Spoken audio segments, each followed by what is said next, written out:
Try this again. All right. All right, mic check, More Than Masters podcast. Your host, made of course. I got a special guest across from me, Cammygotbarz. How you doing? I'm good. Cammygotbarz. I'm gonna start different this time because this is the second time we're doing this. To my mistake though, but instead of getting your story first, let's talk about like where that name come from. Cammygotbarz. Shit, text time. So text time. Oh shit. Yeah, like you know how on text time everybody be on Facebook like, oh, what I'm gonna change my name to when I get my text. Yeah. Right. So I'm like, shit, Cammy this, Cammy that, Cammy got bands, Cammy. I need to have something that's gonna stick even after the text is gone. You know what I'm saying? Because it ain't too many people that get them texts and still have them texts after them texts go. You know, so I had made a poll on Facebook, and that's what everybody chose. So. Everybody chose Cammygotbarz. Yeah. And that's what be killing me because I let my audience choose it. So when people be trying to come to me like, oh, you don't got bars, I be like, nigga, y'all chose this shit. I ain't choose it. I ain't choose this shit. The hell. Nah, that's dope. Yeah, that's dope. That's how we got the Cammygotbarz. Did you think that name, does it put pressure on you though? Like does it put pressure? It does. It does because it's like when I want to just have fun with the music, I have some critics, mainly the people in my circle that's like, it's not barsy enough. Where the bars? I'm like, damn, I can't have fun with it. It was like, if you wanted to have fun with it, you should have named yourself something else. Drop the got bars. And I'd be like, bruh. So and then I'd be going through songs like, do I got bars in this motherfucker? Oh, that's God. funny. You haven't taken stuff out. It's just too fun. Let me take this out. It's too fun. It's too fun. What they want you to sound like Kendrick Lamar? Like a dictionary You know or something what like I'm that? saying? I think they want me to be Lady London, and I love her, but I'm sorry, my pen ain't that. That's what's up. Well, you are a rapper. You're a woman. So I do want to ask that. Like, I ain't asked this last time. I'm trying to do a little different just to throw you off a little bit. Okay. Name some women rappers you do like, though. Because that's one of my favorite ones. Her. Like right now? I like her. I love Lady London. She's dope. dope. Yeah. Like her voice, her flow, like her vocabulary. I love it. Cardi. I love me some Cardi B. Glorilla. I listen to Mona Leo. Kinder Man. If we talking current. Yeah. Yeah. Okay. I mean, yeah. I don't want to say too much of the wrong thing, so I would just leave that shit where it's at. Yeah, I'm just asking that. You don't like Meg Thee Stallion? Like she not good either? I mean, she's straight. Like, as an artist, she's excellent. For what I like to listen to, not so much. I can see that. I think similar sometimes. But she can rap. She can rap her ass off though. I'm a street bitch. I don't want to listen to that shake a booty music all the damn time. It's just like with Megan Thee Stallion, even with the my man, my baby. She pop that pussy for your man. Pop that pussy for your man, bitch. Like, you know, I might want to bust that nigga upside his head with an iron skillet today, bitch. I don't want to pop that pussy for him. I love Megan though as a person, and I love her and Klay Thompson relationship. I feel like it's bringing out a more feminine side of her. But when I go cut my radio on, shit, I go to Pandora.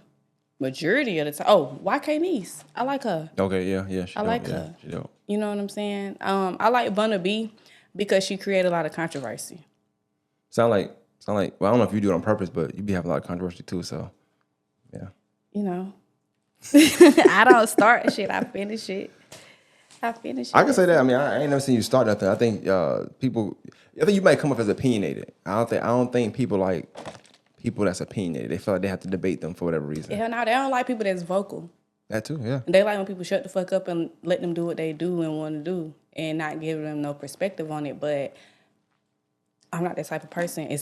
Please don't ask me if you don't want me to tell you, because I'm going to tell you how T.I. is, like my granddaddy used to say. Like, I'm not one of the people that's going to bite their tongue. I don't sugarcoat nothing. I'm just...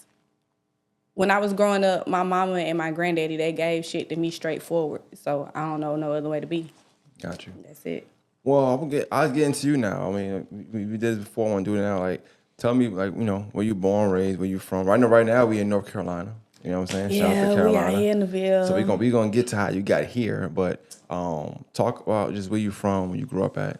I was born in Pennsylvania. It depends on who you asking. Because all my life I was told I was born in Philly. But you tell a motherfucker from Philly where I was born, they like, oh, you wasn't born in Philly.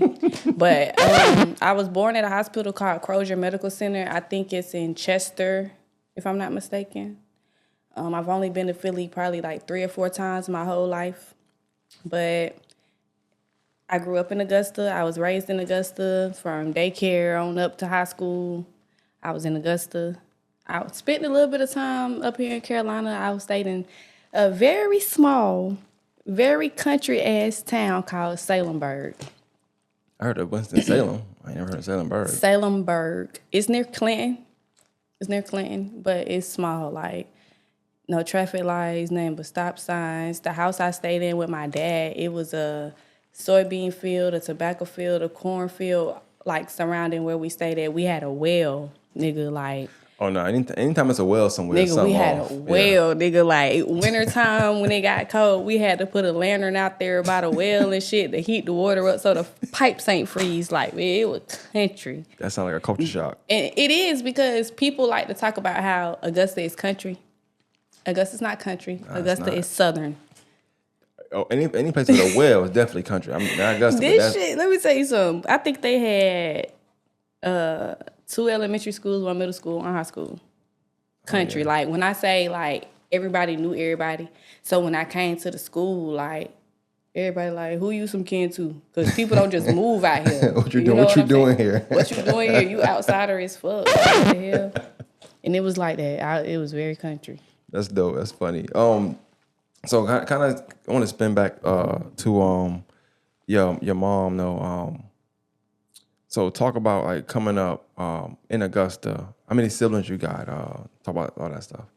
I'm the oldest out of all my kids. I have a younger sister, 2 younger brothers. My youngest brother, I raised him up until like summertime of last year. I had him for like 8 years. But even when he came with my mama, that was my baby. Like, no cap. Like, my mama brought him home from the hospital, put that car seat in the living room, like, hey, you wanted him here? You take care of him. So, like, even when I ran away from home and came back, like, that still was my baby. My other brother, him and my daughter share a birthday. They both Christmas babies. Lord, these Capricorns. I love them to death, though. And then my sister, she models and stuff like that. She stay in Atlanta. And then on my daddy's side, I'm the youngest.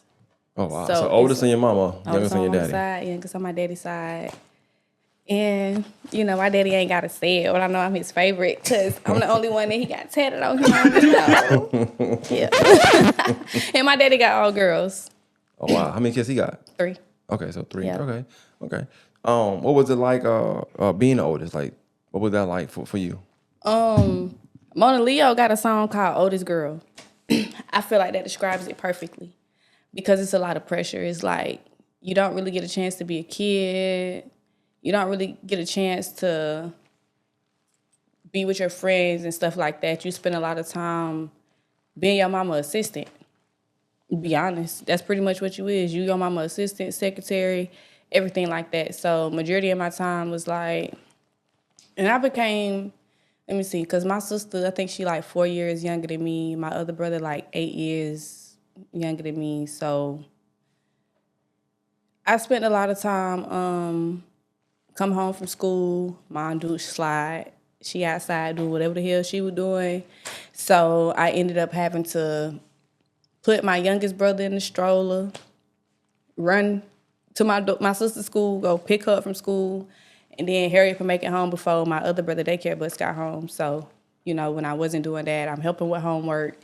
Even though I got my own homework, I'm helping with homework, I'm cooking, I'm washing dishes, still making sure school clothes picked out, making sure my stuff done too. So it was a lot of pressure. Like, I didn't get a chance to really kick it with my friends, go outside, go skating, go bowling, because in our generation, niggas used to be at Red Wing. We used to be at Stardust. That's where we used to be. We used to go to the movie theaters, just walk around the mall and shit like that. And I didn't get to do a whole lot of that. So, like, even now, with me being the age I am now, outside of people telling me I look young, like, I'm a big-ass kid. I'm a big-ass kid. You give me a go-kart, some paintball guns or anything like that, baby. I'm outside. I'm with the kids, you know? Oh, at that age, like, how did you know to do all that stuff? Like, what was it that gave you that instinct, or were you told to do it? Like, getting the school clothes ready, going to pick this I brother, think this a lot sibling of it up. was instinctive. And I think that comes from female nature. Like, people say all the time, oh, women are emotional, women are nurturing. And I mean, and I grew up around love. Despite how fucked up I feel like my upbringing was, my granddaddy made sure I knew love. My mama made sure I knew love. It might have been from different spectrums, Yeah. different aspects of it, but I learned real love. I learned fake love. I learned tough love. I was able to experience all of it, and I think that it was just kind of just instinctive and natural for me to just jump in and be like, hey, they need to eat. You know what I'm saying? Like, I don't know, nobody taught me shit. And when I ended up getting with my husband, like, he got a nephew.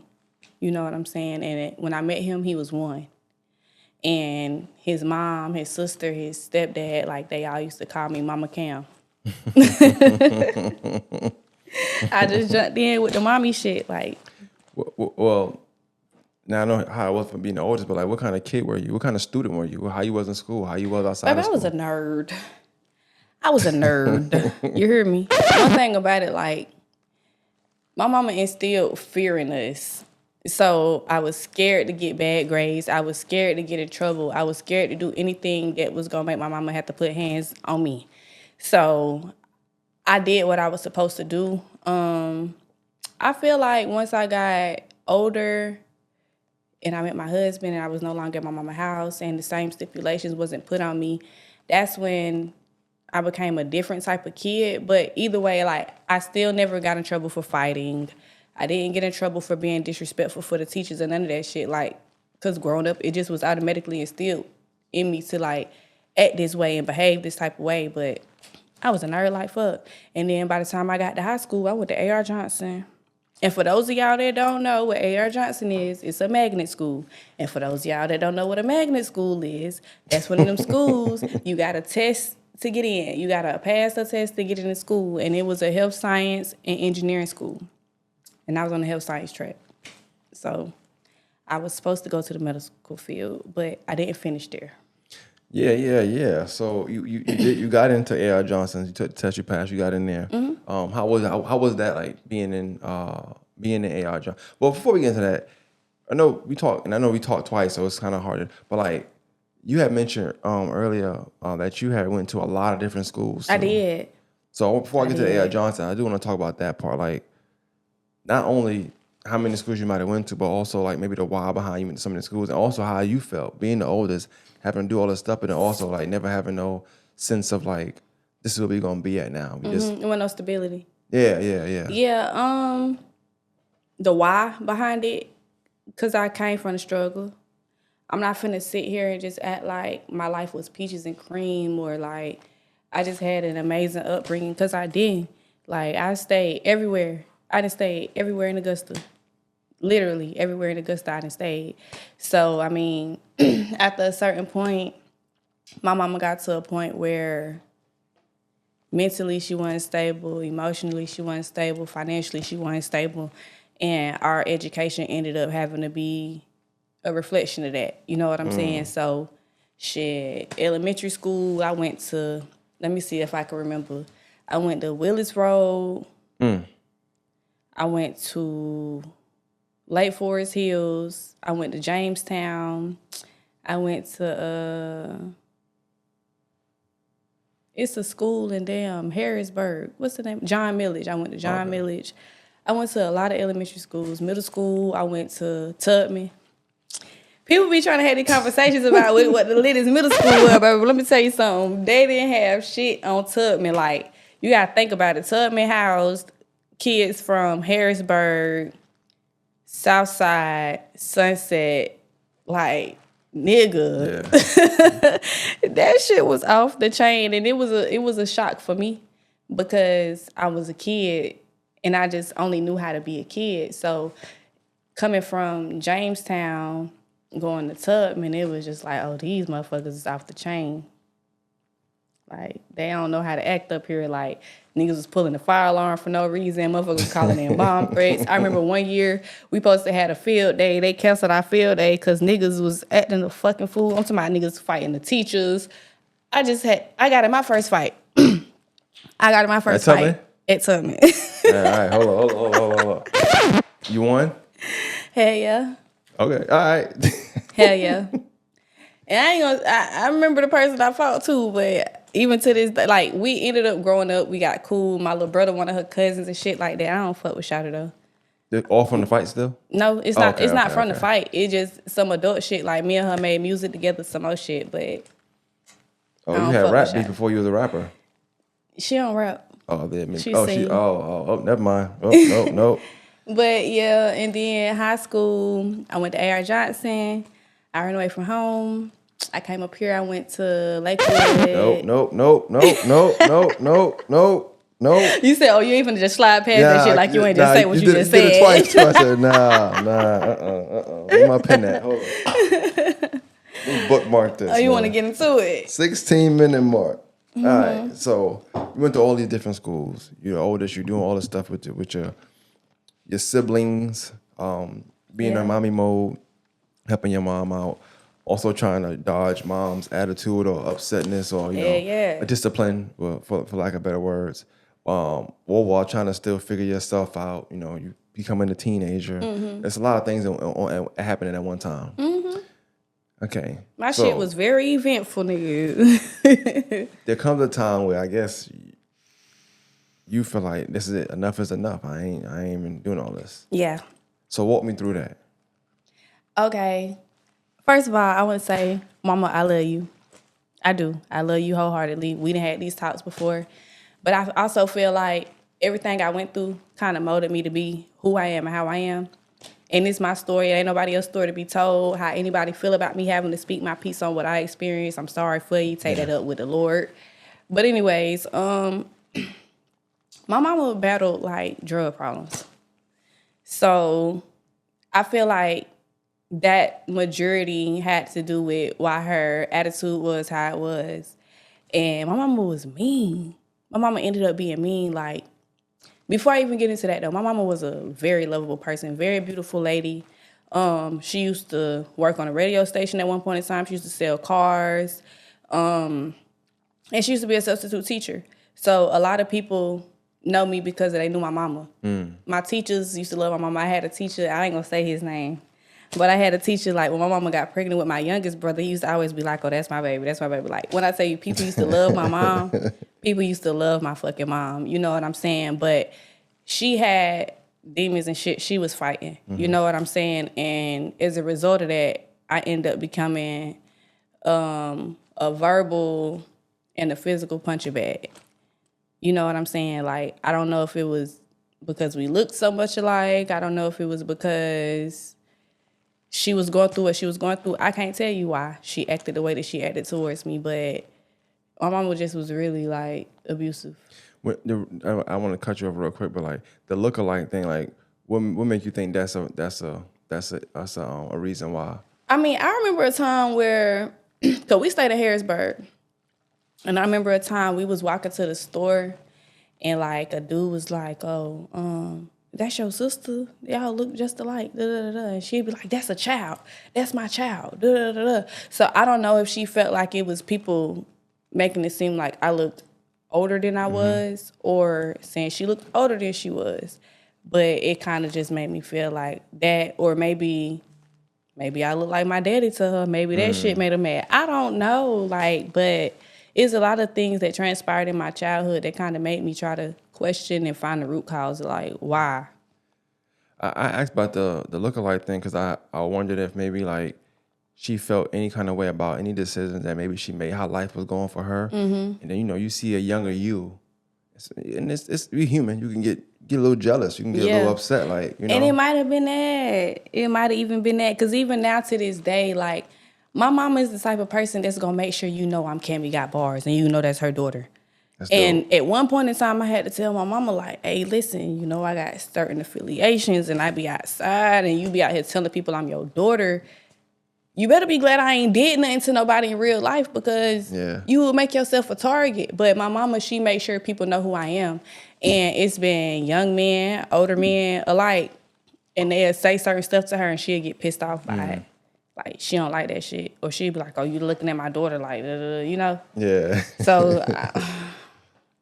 I got daughters. I can understand that. I don't want to look at them. I'm sorry. Baby, I'm in my 30s and I have a 13-year-old child myself. So I get it, but you can't put me on a certain pedestal or put me in a limelight and then feel some type of way about what people got to say about it. Like, you could have left that shit alone. Nobody would have knew who I was. But you opened the door for it. Yeah. The same thing with social media. People put everything on social media, and when people have a comment about it, now you mad and you want people to stay out your fucking business. Like, you wouldn't have put it out there, nobody would have had nothing to fucking comment on.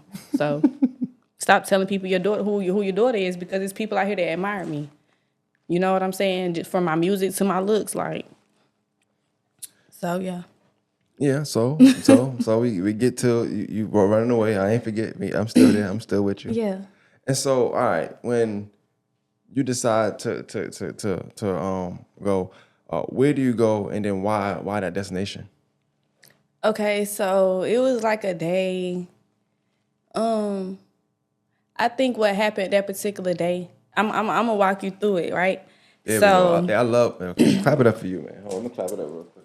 I love when they walk me through it. Like, those are the best stories for podcasts. So I think that, if I'm not mistaken, that particular day, my little sister was like, because we used to have to, like, clean my mama's room, fold her clothes, hang shit up, shit like that. And I think my sister came across something one day and she was wondering what it was. And I was like, that ain't really none of your business.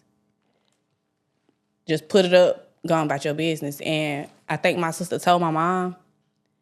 And my mama, like, I don't really want to say what it was because I feel like I said enough and I don't want my mama to feel no type of way. Yeah, I got you. But from what it was that my sister found, like, when she told my mama was like, what you mean? Da, da, da, da, da, da. And she got upset with me about it and she ended up becoming physical behind it.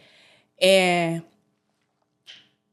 my mama is the first and only person in my life that ever spit in my motherfucking face, bro.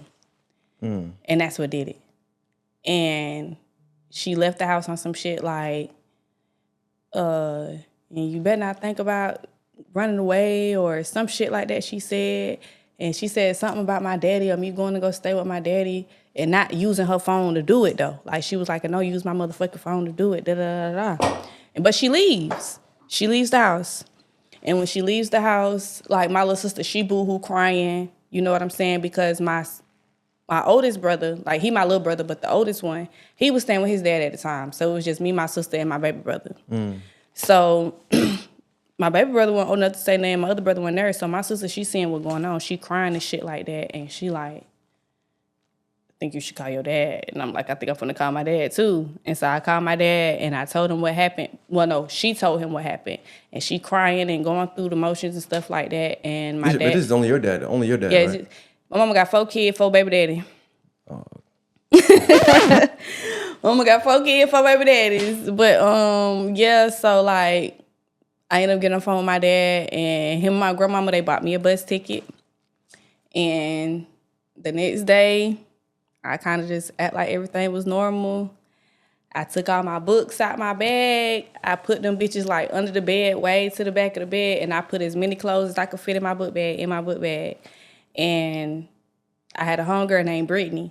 We still cool. We haven't talked in a while, but I got a lot of friends. Yeah. Life be life, so you can't talk to everybody every day. But my homegirl Brittany, she had a nigga at the time. He had a car, and she went to A.R. Johnson with me too. You feel me? So I go to school. Rewind. I stayed in Harrisburg. I had a homegirl named Charmaine.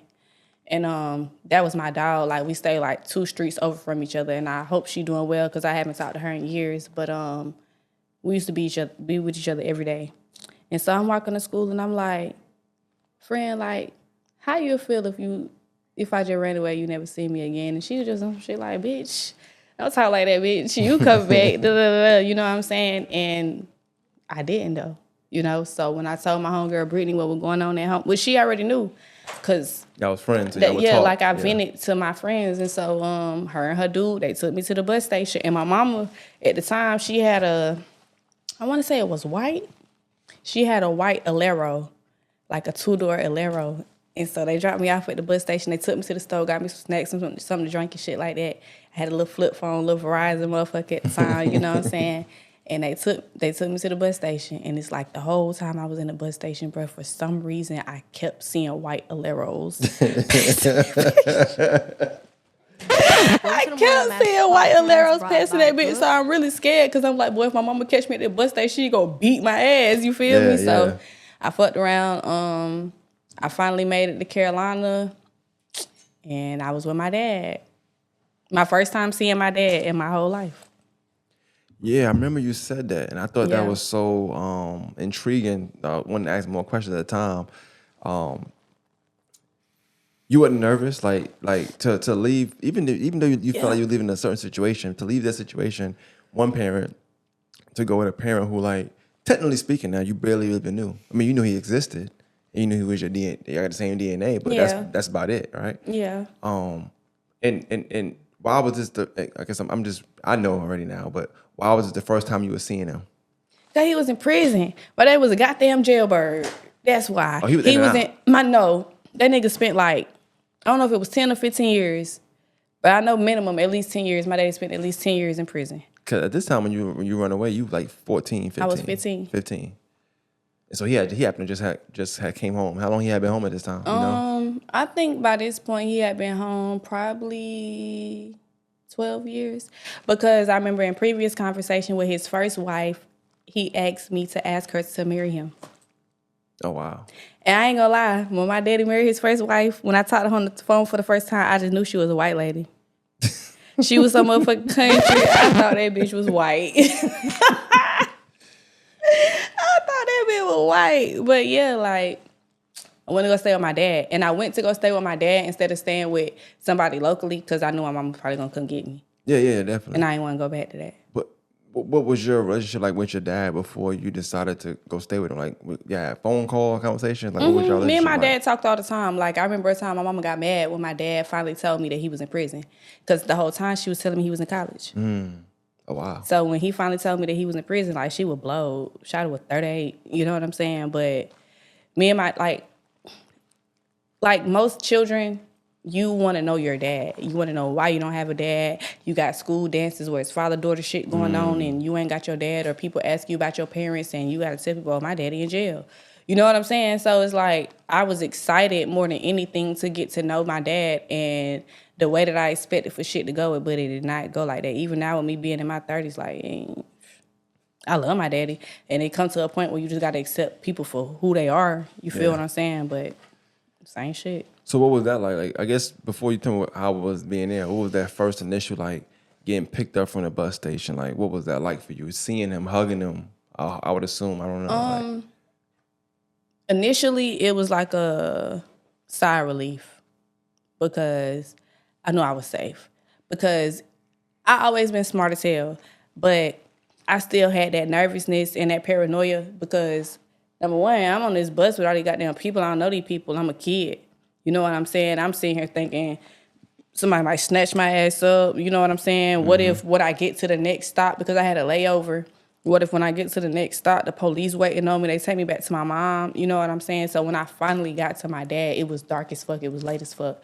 Because even though Fayetteville is only 3.5 hours away, I think my bus drive was like 8 hours. Yeah, they stop a lot.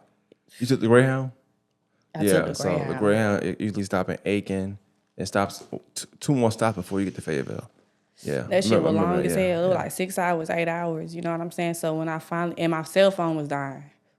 So when I finally made it to him, like, I was like, yes. And then I was just so happy, like, because my daddy hadn't seen me since I was a baby. Yeah. So he was happy to see me. His wife and her kids was happy to see me because all they did was talk to me on the phone. They never seen me before. That was the happiest I had been. Because once I moved in with Buddy, that shit had shifted. So talk about the shift. Like, well, talk about the shift and also what was life like living in, this was in Fayetteville then, right? No, it's Salemburg. Salemburg, yep. So, yeah, Salemburg. We stopped at the bus stop here, but I think that the drive back was like 45 minutes to an hour to where they stayed. But my biggest problem is having expectations. And with my dad, my expectation was I'm his youngest kid. I'm his blood kid. I'm finna come. Everything I missed out on with my dad for all these years, we finna get a chance to know each other. We finna have a ball. And my stepmom at the time, because my daddy remarried after that. But my dad, my stepmama had 4 kids, 2 girls and 2 boys. And my stepsister, who she's deceased now, she passed in a car accident. But she didn't stay with us. She stayed with her grandma.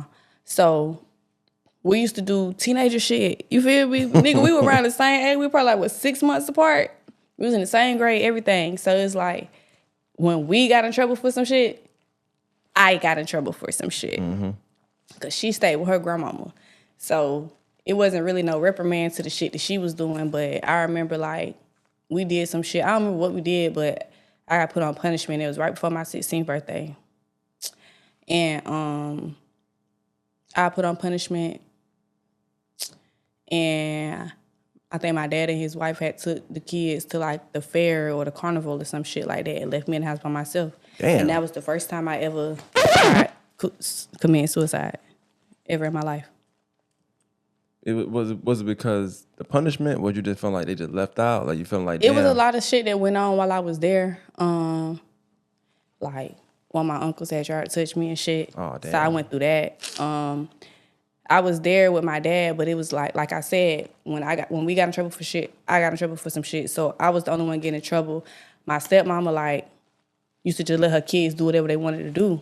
So by me having mommy instinct and shit like that, I used to tell them like, nah, you just walked out the kitchen with your plate on the table. Like you need to go at least throw your food in the trash before you put your plate in the sink or before you leave your plate on the table. So she felt some type of way about me saying something to her kids. And then she ended up pregnant by my dad like 3 months after me being there. And I felt some type of way about it. And motherfuckers tried to kind of like paint a narrative of me like I was the demon child. Like, because my stepmama ended up losing a baby. You know what I'm saying? She had a stillbirth, but this was her second stillbirth. And I felt some type of way because I'm like, bitch, you done already had a baby by my dad that didn't make it, and you knew you had issues with having kids. So why in the fuck would you go get pregnant again and hurt my dad again? But even prior to that, like, you know, it was just throughout the course of the pregnancy, motherfuckers tried to make it seem like I was the problem. Like, I came from problems, and I come here for something different. And being grown now, looking on it, I'm like, shit, even if I was the problem, you got to look at what the fuck I came from. Yeah. And what I was going through. So when it was some type of rehabilitation needing to be done, but that wasn't the case. Like, I wasn't being treated like a kid that had been traumatized and going through shit. I was treated like the problem. So, were you ever asked any kind of question like about like what you had endured or at home? Like, were you ever asked? Or you ever talk about like woman and woman, like the step? No, damn. No. I guess I would have thought like, you know, as somebody who was, you know, bringing a child from another home into their home, it's like, hey, what you've been through, let's talk about some things. Let me walk you through some things. Let me tell you, you know, maybe what my expectations are, what I do here, you know what I'm saying? Also, I know how not to handle you or how to handle you. Yeah. And I'm not going to sit here and make it 100% bad, because about 10% of it was straight. Like, I played basketball while I was up there.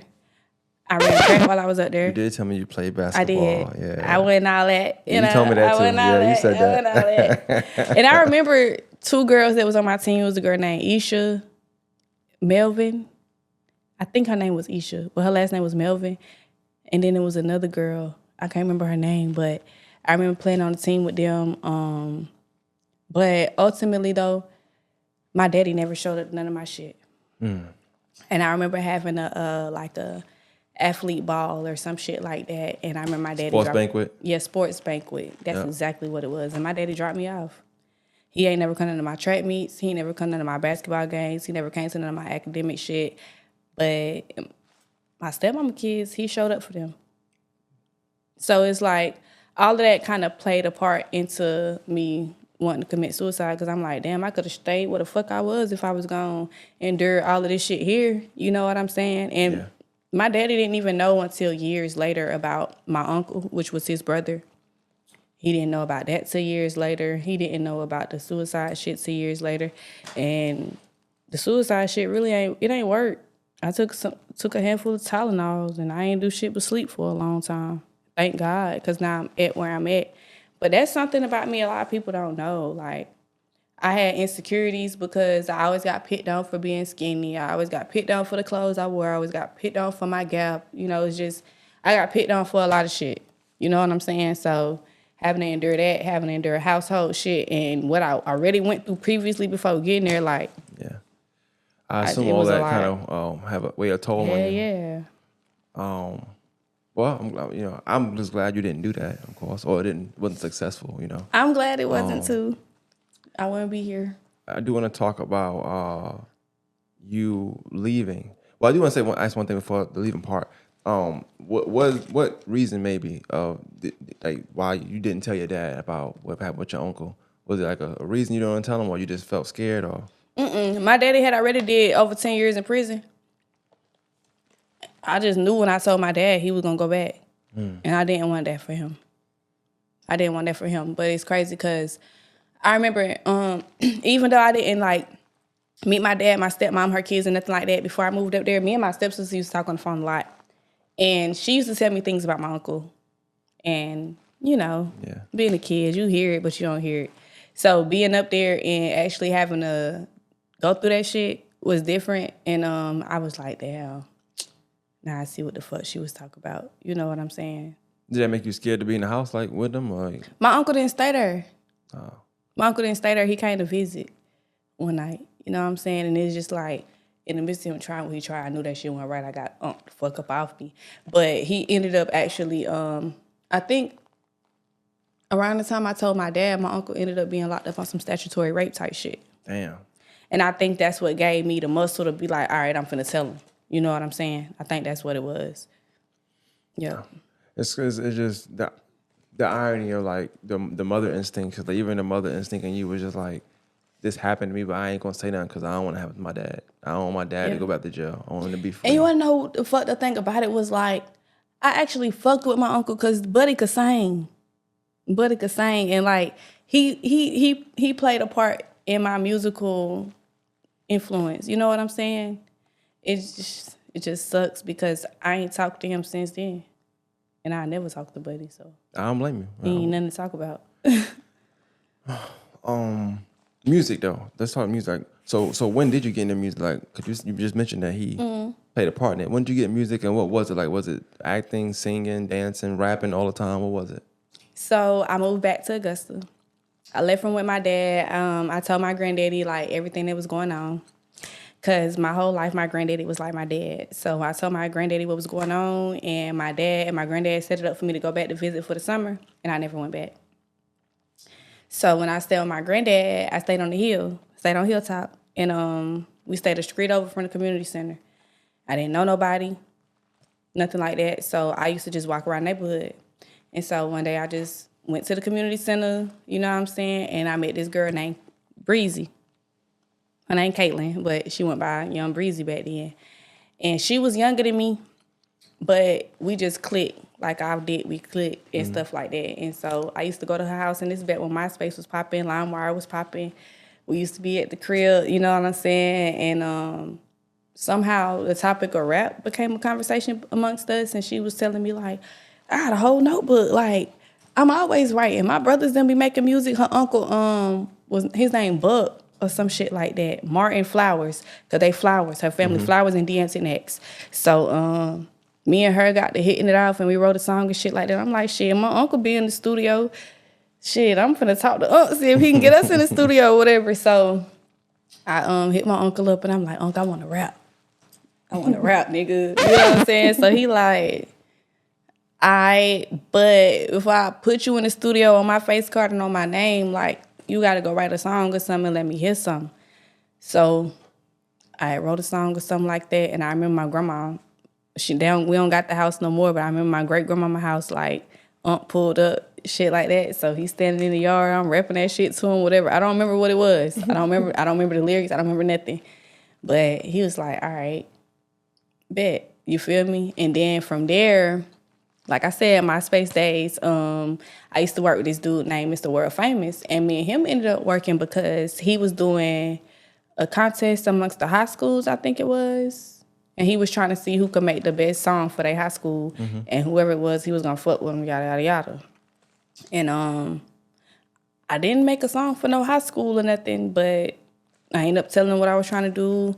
And my uncle ended up talking, and he ended up being my producer, my engineer, my publicist, like everything in one. Like my videographer, everything. And that's when the Lady Cameo got born. Yeah, so your first name was, you said Lady Cameo? Yeah. Why Lady Cameo? Just because you're a woman, I assume. That's one, but... Because my real name is Cameo. And by it being a group out here named Cameo already, I couldn't just go by Cameo. And then, so he was like, Lady Cameo. He was like, no, we got to put the in front of it because it announces you like it's like the one and only, like. So the Lady Cameo. That shit's so corny, gang. That shit kind of ass, I ain't gonna lie. That shit is buns. That shit is buns, bro. No cap. But yeah, that was my first artist name. Oh boy.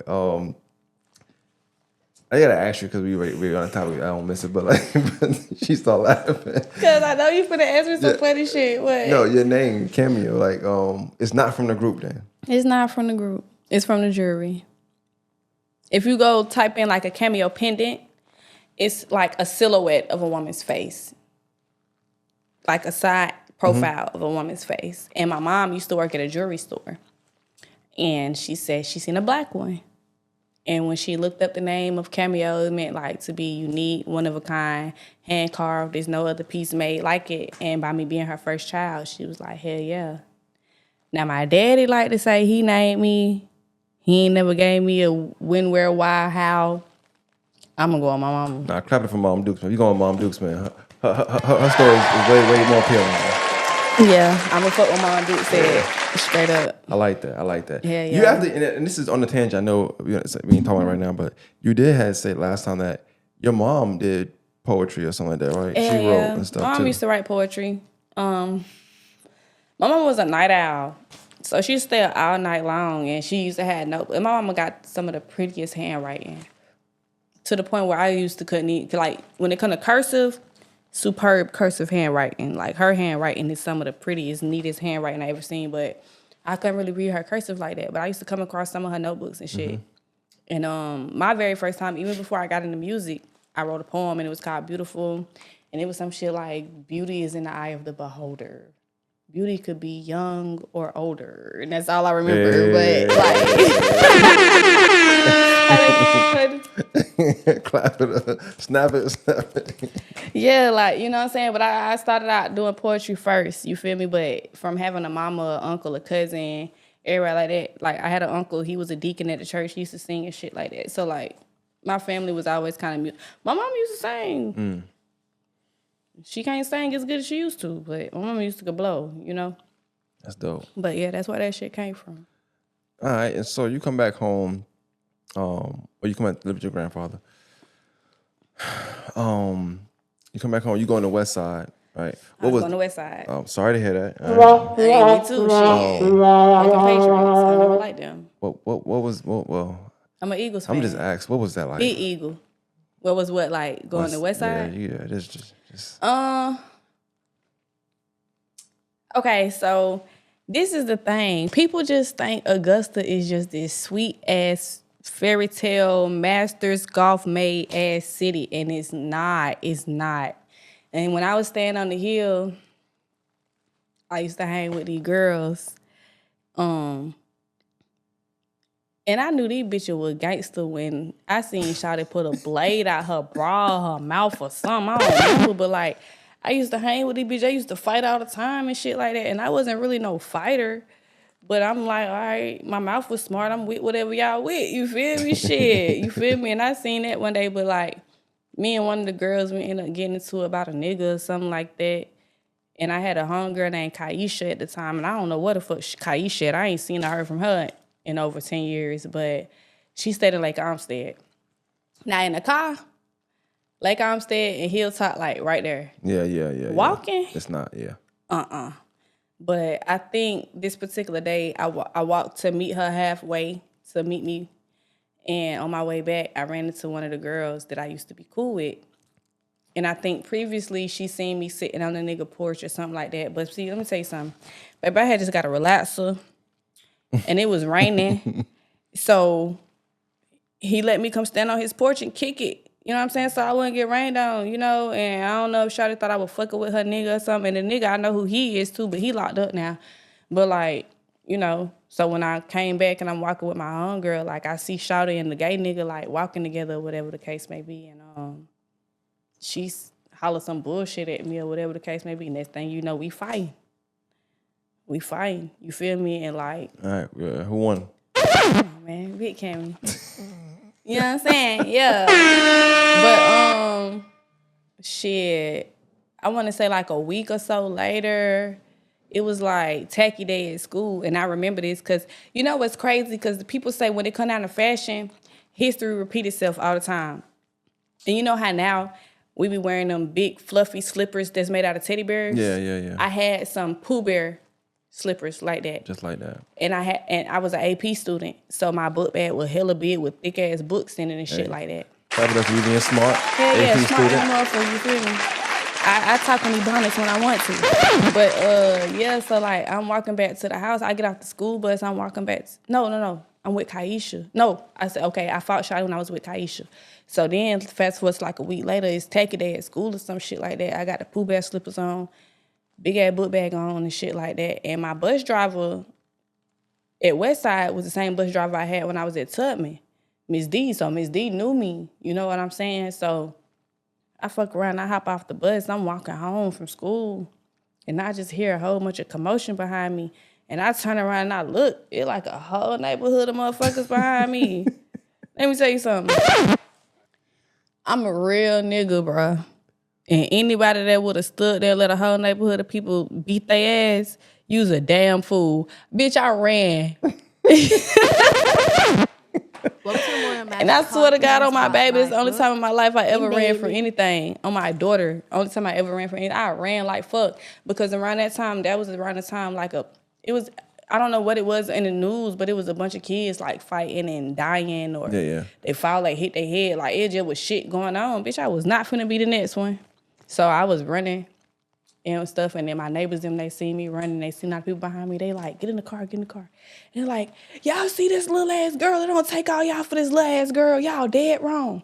But I don't know if they knew it or not, but like a little bit down the street, on the other side of the street, it was a house where you could cut through. You feel me? So I'm telling them like, y'all, they might have walked that way, bitch, but them folk might hit the cut on my ass. I'm not going. You feel me? So they drove me down the street to my people crib, and my great grandmama was like, shit, because my granddaddy stayed with his mama, and she was like, shit, I done raised all my goddamn kids. I ain't got time for this shit. And so shit, my granddaddy sent me to go stay with my auntie. Now we back to auntie. Now I do remember you saying that it was the jumping, and grandma was like, hey, look, man, you too hot. All right, I don't know what you did, but you can't do that shit over here. I got time for this shit. It ain't. And so you lived with your aunt, and then your aunt that's that Bob Butler. Was that over there? Is that where you went to Butler? She still was in West Side area. Oh, West Side. Okay, still. She still was in West Side area, and when I stayed with my auntie, it wasn't bad because my cousin, she's like a year and a half, 2 years older than me. So at the time I was at West Side, I was in 11th grade. So my little cousin, like, she way younger than me. Her and my sister around the same age, so I think she was about like 12 at the time, you know what I'm saying? And so, like, one day, my first time ever skipping school when I stayed with my auntie. Yeah. Why? Auntie, I don't know if you know this, but my first time ever skipping school when I stayed with you, Shawty. Why you chose to skip when you stayed with her? Like, why her? What was it about her schedule? It ain't nothing to do with her. Oh. It was more so like my school schedule. I had the same teacher for 2 courses back to back. Yeah. And I had a substitute teacher. And like one of the niggas I was talking to, like he had a car and shit like that. So he like, shit, come pick you up. So I'm like, all right. So he came to pick me up. When they got something to eat, and then we went to the mall and he bought me a pair of shoes. And then he took me back home. And so my auntie was on some shit like, why you get back home earlier today than you normally get home? I'm like, oh, I rode home with one of my friends. And so then a little time after that, I got caught with a nigga in the house. Same dude? Huh? Yeah, I figured that. Yeah. It was a nigga from the neighborhood. But we wasn't doing nothing. We literally was not doing nothing. He was on one side of the couch. I was on the other side of the couch. We was kicking it. Auntie walked in the crib. I was like a deer caught in headlights. My cousin and her homegirl sitting on the steps. Like, I felt like the hoe set me up. I don't give a fuck to this day. I love my cousin. Bitch, I feel like you set me up. Tori, nigga. I feel like you set me up, nigga.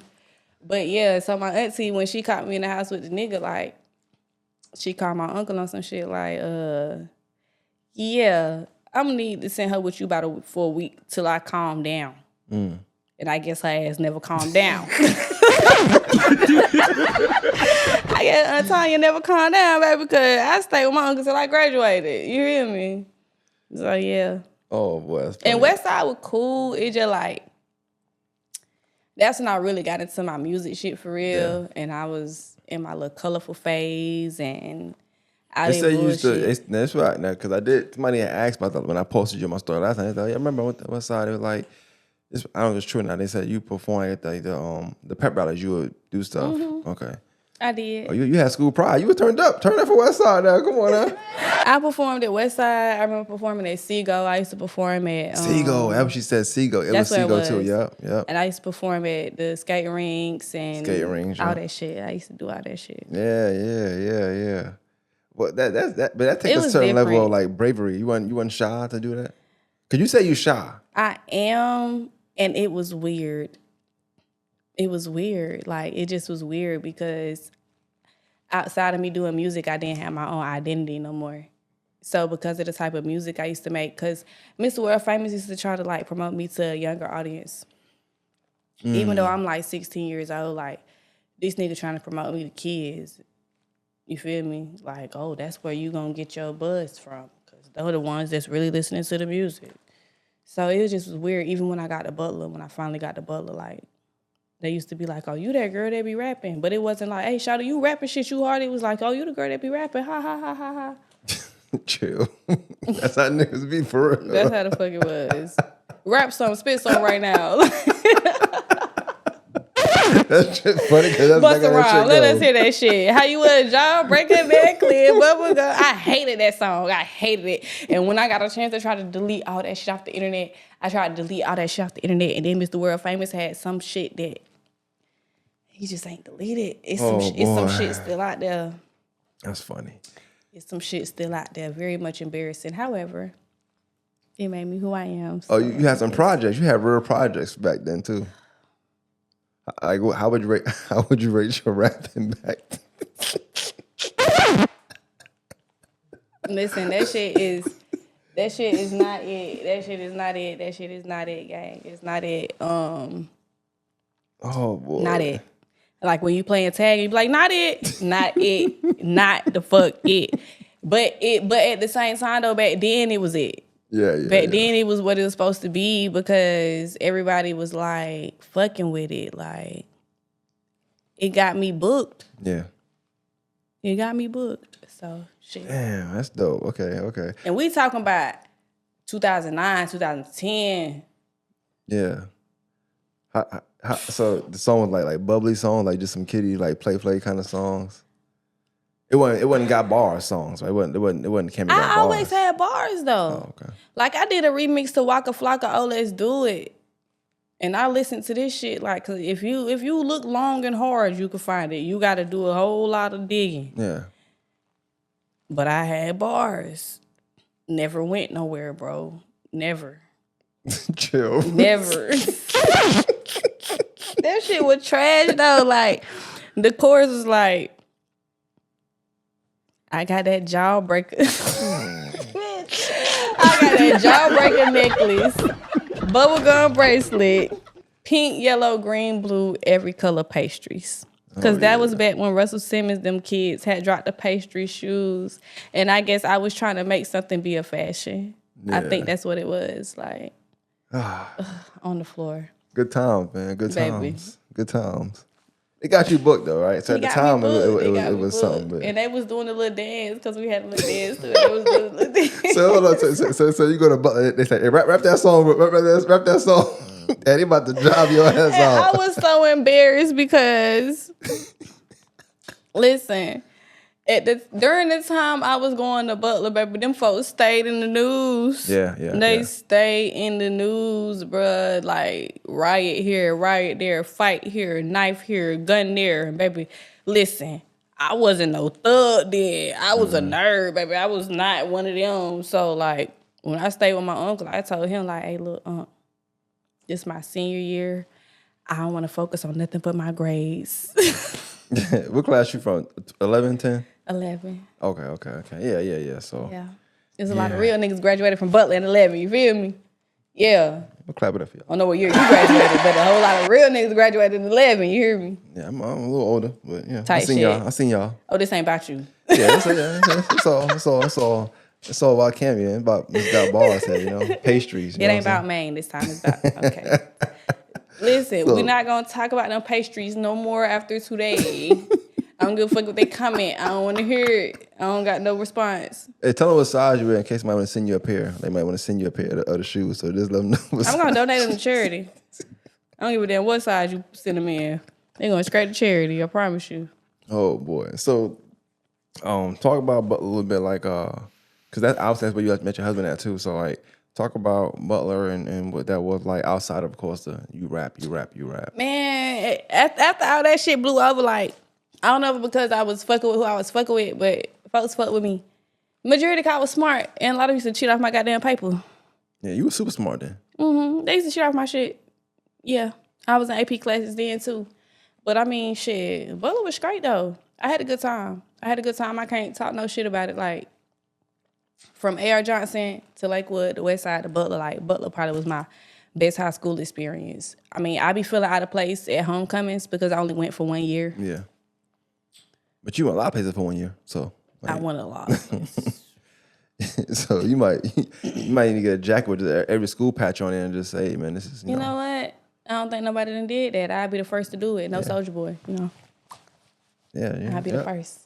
Just get you a little MTTM on the bottom, you know. What does that stand for? More than the masses, I might. I'll hook you up, you know what I'm saying? I go half with you on a jacket. I ain't gonna All wear it. right, then. You talking now. You talking. Oh, so talk about, you know, because you're doing music and stuff. You meet your boyfriend at the time, turned husband, but he also rapped as well. So how did y'all meet? Talk about that a little bit. I don't really remember, like, which one came first, but, shit, I remember being in the gym and niggas was freestyling and shit. I don't think I engaged, but I was around and stuff like that. And that was like the first time we kind of like seen each other. And then he got an ex-girlfriend, and me and her had a computer class together. And I remember us being in computer class, and she was like, yeah, I don't know if she said her boyfriend or her ex-boyfriend, but she was like, yeah, he told me not to talk to you. And I'm like, the fuck? Why he told you not to talk to me? I don't know nobody at this school but my cousin. Like, I don't know none of y'all damn people. You know, and then one day I'm walking. It was nobody else outside, so I don't know why. Because the class that I took, like, it was outside, so you had to walk outside to get to the main building. But we ended up running across each other, and he said some shit. He was just like, put a smile on your face, baby. Because everybody say I be looking mean. Smooth guy. You know, he was just like, put a smile on your face, baby. And I smiled a little bit and stuff. And he had the grill in his mouth and shit like that, little light skin, little tender thing, you know? And so I gave him my name, I gave him my number. And nigga ain't called me for like a week and some change or something like that. So at the time, before he called me, I'm like, damn, nigga that asked me for my number, he ain't even used it. Isn't that your mom wonder? You know what I'm saying? No. Because a nigga do that now, no call, no show, new hoe. I'm telling you. But yeah, and then We got on the phone. We talked on the phone for hours. Like, probably fell asleep on the phone. And it still never went nowhere. Because that nigga ended up hitting me with some shit one day like, oh, yeah, I could see you being like my best friend. Ooh. And I'm like... Friend zone. Friend zone is crazy. Not what I was looking for, but okay.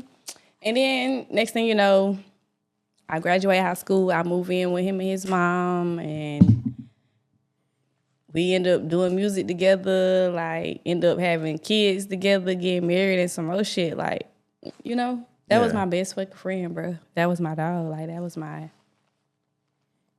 Long live YG for sure. Y'all living together like so y'all started being together and while living together like did the family just take you in? You just went there one day and never came back home? No, it was like my uncle had a situation which at the time it was his last baby mama, but he's had another son since then. But they already wasn't rocking right, you know. And he knew that he was going his separate way. And he was just like, once you graduate, I'm going to go do my shit. So I need you to make sure you either finna go to the military, you finna go to college or something. You're going to have to do something. You was supposed to go to the military. Hey, I'm glad you... Yeah, I like when you just be transparent. Yeah, you was supposed to go to the military. I'm a very transparent person. Yeah. I don't got shit to hide because can't nobody embarrass me about nothing in my life. Wow. But yeah, that was my options, either to go to college or go to the military. And even though I applied for colleges, my mind was set on going to the military. Yeah. So I didn't apply for no grants, no loans, no scholarships, no nothing like that. And even though I got approved for the schools, I didn't have housing. So with the military, I was going to go to the Air Force. And they was like, with the security clearance and my credit and stuff like that, my mama had so much shit on my credit, they was like, oh, you're going to have to start making some attempts to fix your credit before we can even take you. And I was just like, you know what? That's going to take a long time. I ain't got no money to pay to go to these colleges, to stay there. And my husband asked his mama if I could stay with him. And he already was sneaking me in the goddamn house. He already was sneaking me in the motherfucking house, stealing a car to come get me and see me and shit like that. So, but his people loved me, though. Like, I'm a very vibrant person. I'm a lovable person. And, like, shit, his mama said yeah. Yeah. So I ended up over there. That's dope. Which I had to make sure I said that because she just tried to front me on my TikTok. Cause I said something about staying with people. And she was like, yeah, don't forget you lived with me. I had to make sure this time Mama Tisha, yes, I stayed with my mom dudes. Yeah. So what was that relationship like with y'all? How was it like? He rap, you rap. Like, what was that like? Who rap better? The people said me. The people said you?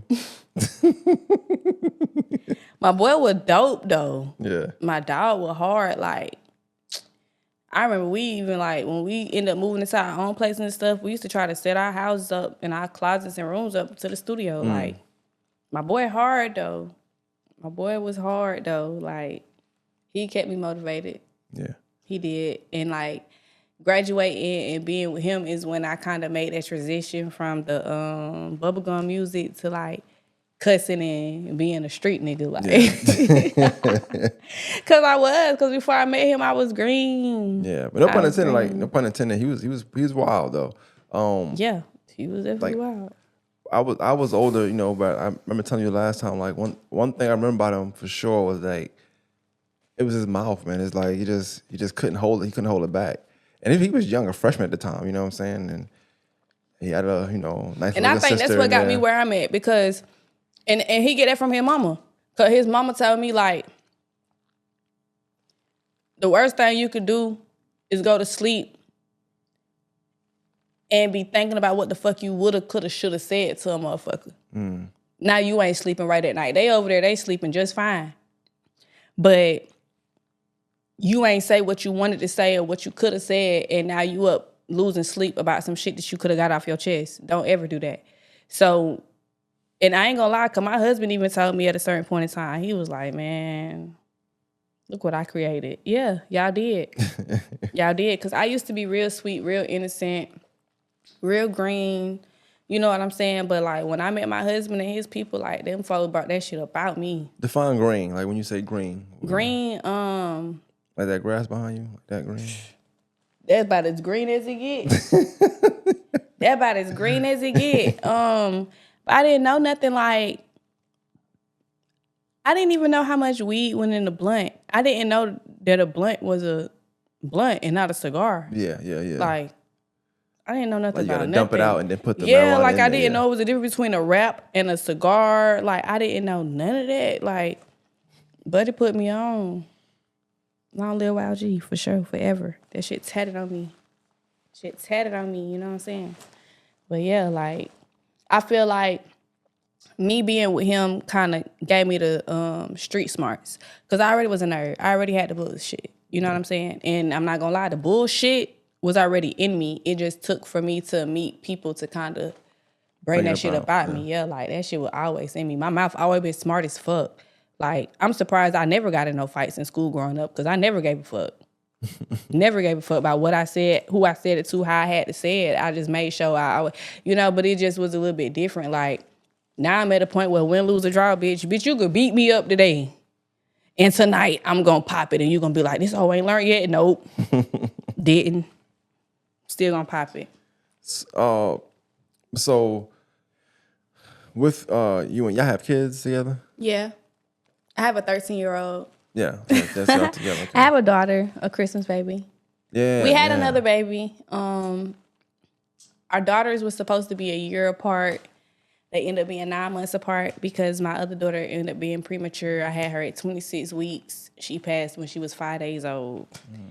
And I tell people all the time, from losing a child to becoming a widow, I've experienced shit in life that a lot of people would never get a chance to ever go through. And by the time I was 24, I was a widow. Yeah. Like, same year we got married, he got killed type shit. Because you said it was only 6 months, right? Something like that, if that. Yep. Yeah. We got married at the end of April. He got killed at the end of September. So it wasn't even 6 months. How old was your daughter at the time? I think she was like 4, finna be 5. Let me see, 2017. Yeah, she was 4, finna be 5. I know we did it before, but last time, like, I know you were saying some stuff about like right up until his passing, y'all had did a lot of stuff together, but for some reason, like he wasn't in the photos. Yeah. Okay. So like the day that the night that he died, like we was telling my baby, like, you know, you get all happy faces in daycare, like we're gonna take you to Chuck E. Cheese. And we took her to Chuck E. Cheese. And I don't know why. And it's so crazy because a lot of stuff be hindsight and you don't really kind of pay attention to things until they're in your rearview mirror and you're able to put one and one together and get two. But I don't know. It's just like when I look back at my Snapchat and I looked at a lot of the photos that me and my daughter was taking, like he wasn't in them. Or either his face wasn't in them. Like it was so weird to me. It was weird. Like me and her, like, you know how you get on the cars and you sit there and then you take the picture? Yeah. Yeah, and it was just me and my baby. If you had to define, like, up until that point, y'all relationship, like, how would you define, like, where was y'all at as far as, like, were you just super happy? Like, was it, like... By that point, we was. Because we've been through a lot of shit, baby. And see, people be killing me because they like, oh, you always be... They was like, I'm not going to say always. They be like, you probably trying to find him in other people. I have to make people understand that shit was not perfect at all. It was not like, this was my first real relationship from 16 to 24. So the same way that I had never really been with nobody, he ain't never really been with nobody. And you have to understand that sometimes people want to explore other options, just see what else is out there. And I mean, shit. That shit wasn't perfect, bruh. It wasn't, but that was my y'all grew up together for the most part. Yeah, like he grew me up, I grew him up. I'm talking about from getting our first apartment to establishing credit, fucking up credit, getting cars, losing cars. Like, nigga, we was everything that y'all go through now. Like, we went through that then, but we moved out at 18. Yeah. Like, nigga, life was lifing like a motherfucker, but Ain't no way you gonna see me in the club and a bitch wanna throw hands with me and this nigga ain't finna, like, he was the type of nigga like, oh, my bitch just beat a bitch up in the club. I ain't got no choice but to turn up on the nigga. Like, we had a song called Turn Up and that was his exact words. He was like, my bitch turned up on a bitch in the club. I ain't got no choice but to turn up on the nigga. Like that was us in the club. Like, I remember one time, you remember Sky City? Yeah. I remember Sky City was open and one night, we had seen some niggas from Pepper Ridge in there. We had to have some smoke with or whatever. And shit popped off for that bitch. Niggas got to fight in that motherfucker. And I fucked around. No, before shit popped off, like, I think I went to go to the bathroom or something like that happened. No, I don't know if we got to fighting or what, but whatever happened, I went to the bathroom. And by the time I came back out, motherfuckers was like, they trying to lock your nigga up. And I go outside the club. We on Broad Street. The whole Broad Street was lit up with police, emblems, everything. Like, literally. You know what I'm saying? Because they had to beat a nigga up in the club, bro. Like, they got Sky City shut down. From level 9 to Sky City, like, baby, we used to be them ones. Like, they used to have to, even down the Alter Egos, they used to have to tell us, like, hey, man, don't come in here with that bullshit tonight. We ain't got time for y'all bullshit. Like, I swear to God, bro, them folks used to tell us straight up, hey, we don't got time for that. But, like, it got to a point where security knew us. Security fucked with us. So even if somebody did try to turn up there, let us know, like, hey, we'll let y'all get out for a little bit, but we gonna have to break that bitch up. Yeah. Like, nigga, we used to... Nigga, we used to be on straight bullshit. I remember one time he fought a dyke in the club. Nigga, listen, I swear to God, I can't make this shit up. Like, bruh, we had some signs at level 9, man. Long live Black, too. We had some signs in that bitch. Walk me through, like, y'all last conversation y'all last conversation lead up until him passing. Okay, so like I said, we went to Chuck E. Cheese, and after we leave Chuck E. Cheese, we on the way home. And at the time, we stayed off Morgan Road, and we had just moved into our apartment. Well, not our apartment, our trailer, the end of August. The end of August 2017, we had just moved in our trailer. And on the way there, his partners, them called him like, bro, we got some beers, goddamn, we got some drink, pull up, come kick it, yada, yada, yada. So I'm on some shit like, because normally I used to be the bitching type. What you mean? What you mean? Because, like, this nigga used to like to wait till I went to sleep and didn't want to go places. Because why the fuck you wait till I go to bed and want to sneak your ass out the house? So you can't go? So you can't go? No, because so I can't tell him no. That too, yeah. I don't give a fuck. You like hearing no? Nope. I don't like no at all. And to this day, I feel like if I would have told him no, he'd probably still be alive. But I didn't, bitch. That's deep. That is deep. I do. And people had to get me to a point where I stopped trying to find a reason to blame myself. Because, you know, when somebody died, everybody want to try to find somebody to blame. But I ain't bitching. It was like right before we got to that Sprint on Deansbridge and Morgan Road, he was like, woo. And I'm like, all right, cool. However, you know, we just moved in this spot. Money tight. Don't be trying to take your ass to no club. And if you do want to go out, don't be trying to wait till I go to sleep. Let me know, because I got to work in the morning. So I let him go. He dropped us off to the house. And at the time, his mama was staying with us. So I'm like we had, like, you know how wheelchair accessible porches are? Yeah. We did. We had a wheelchair accessible porch. So I met him at the edge of the porch and whatever. And I'm like, can you bring me a strawberry daiquiri back since you finna be gone so I can have me something to sip on? So he go get it. He bring it back. I walk out the door, give him a kiss, give him a hug, tell him I love him. And that was it. And then at the time I worked at Georgia Regional, so I think I had to be to work at like 7 in the morning. So I was waiting on my alarm to go off about like 5, 6 o'clock. And I got a call. He got a homeboy named Juice. And he was with Juice, I guess. I guess he was. I know Juice. He was with Juice. Cameron. Yeah. And Juice ain't called me. Your brother said called me. But at the time, like when my phone ringing, I thought it was like the alarm or something. So when I get up and look at the phone, it's a number that I don't got saved that's calling me. And I'm like, hello? And he was like, "This Cameo?" And I'm like, "Yeah." And he was like, "It's Sean." And I'm like, What about him?" And he was like, I'm like, "Hello, what about him?" And he was like, "I don't think bro coming home."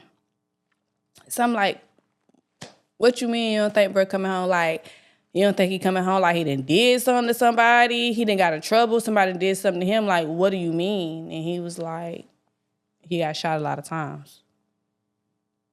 Now, mind you, at this point, I'm loud as fuck because you just woke me up out my goddamn sleep. And his mom was staying with us, and she meeting me pretty much at my bedroom door, and my daughter trailing behind her, and she was like, "What's going on? Like, I heard you say something about Sean." And I'm like, "Yeah, Juice's brother just called me, and he said he don't think he coming home," and stuff like that. And so she was like, "Ask him this, ask him that." So I'm asking him the questions, and then long story short, like, if you're from Augusta, you know Tobacco Road, you know Morgan Road. So, bro, like, you know, Tobacco Road, Waffle House. So I'm so out of my sleep that I'm not even processing the fact that he took the fucking car. Yeah, you can't even go up there. So Yeah. I'm thinking I'm finna go somewhere, and his mama was like, "Well, Cam, Sean took the car. So you get Lana dressed, y'all stay here. I'm finna go check everything out." So while she gone, I'm getting on Facebook, and it's just lives everywhere, blue lights everywhere. So I'm already thinking the worst. And his mama would call me, and she was like, "It's true. Just make sure y'all dressed and y'all ready. I'm finna come get y'all." So she come get us, and during the midst of that, me, his sister, her best friend, we calling hospitals, and everybody like, "We don't got 'em." So in a sense, I'm thinking it may possibly be good news, but they find out that he at MCG. I don't know what the fuck they call it now. They change that shit every 2 years. I don't damn know. But they like, he at MCG. So when we get to MCG, they got us outside the hospital. That was a giveaway. That was a dead giveaway. They got us outside the hospital and shit. So the doctor finally come to the door, come get his mom, and she come out and deliver the news that he passed. So I'm on some shit like, "Let me see him. Like, I want to see him. I want to see him." And they like, "We can't let you see him, but we got a conference room set up over here. The investigators want to talk to you." And then it's just a bunch of bullshit from there. Yeah. I always thought that was tough because I remember hearing about it, but hearing more of your full story, I feel like it's tougher in the sense of like, you know, you grow up living with your mom, y'all struggling. Okay, cool. You get enough, you leave. Go live with your dad. It's not what you think. You leave. Go live with your grandfather, your grandparents. Some things have you not even leaving. Kind of like you leaving, but you kind of getting pushed out in senses. You know, got pushed out that motherfucker everywhere, and then finally you're somewhere you want to be, and it gets taken and then where from I'm you. wanted. Where you want it, where you love, where it's like you embraced, but it's taken from you. It's like, Yeah.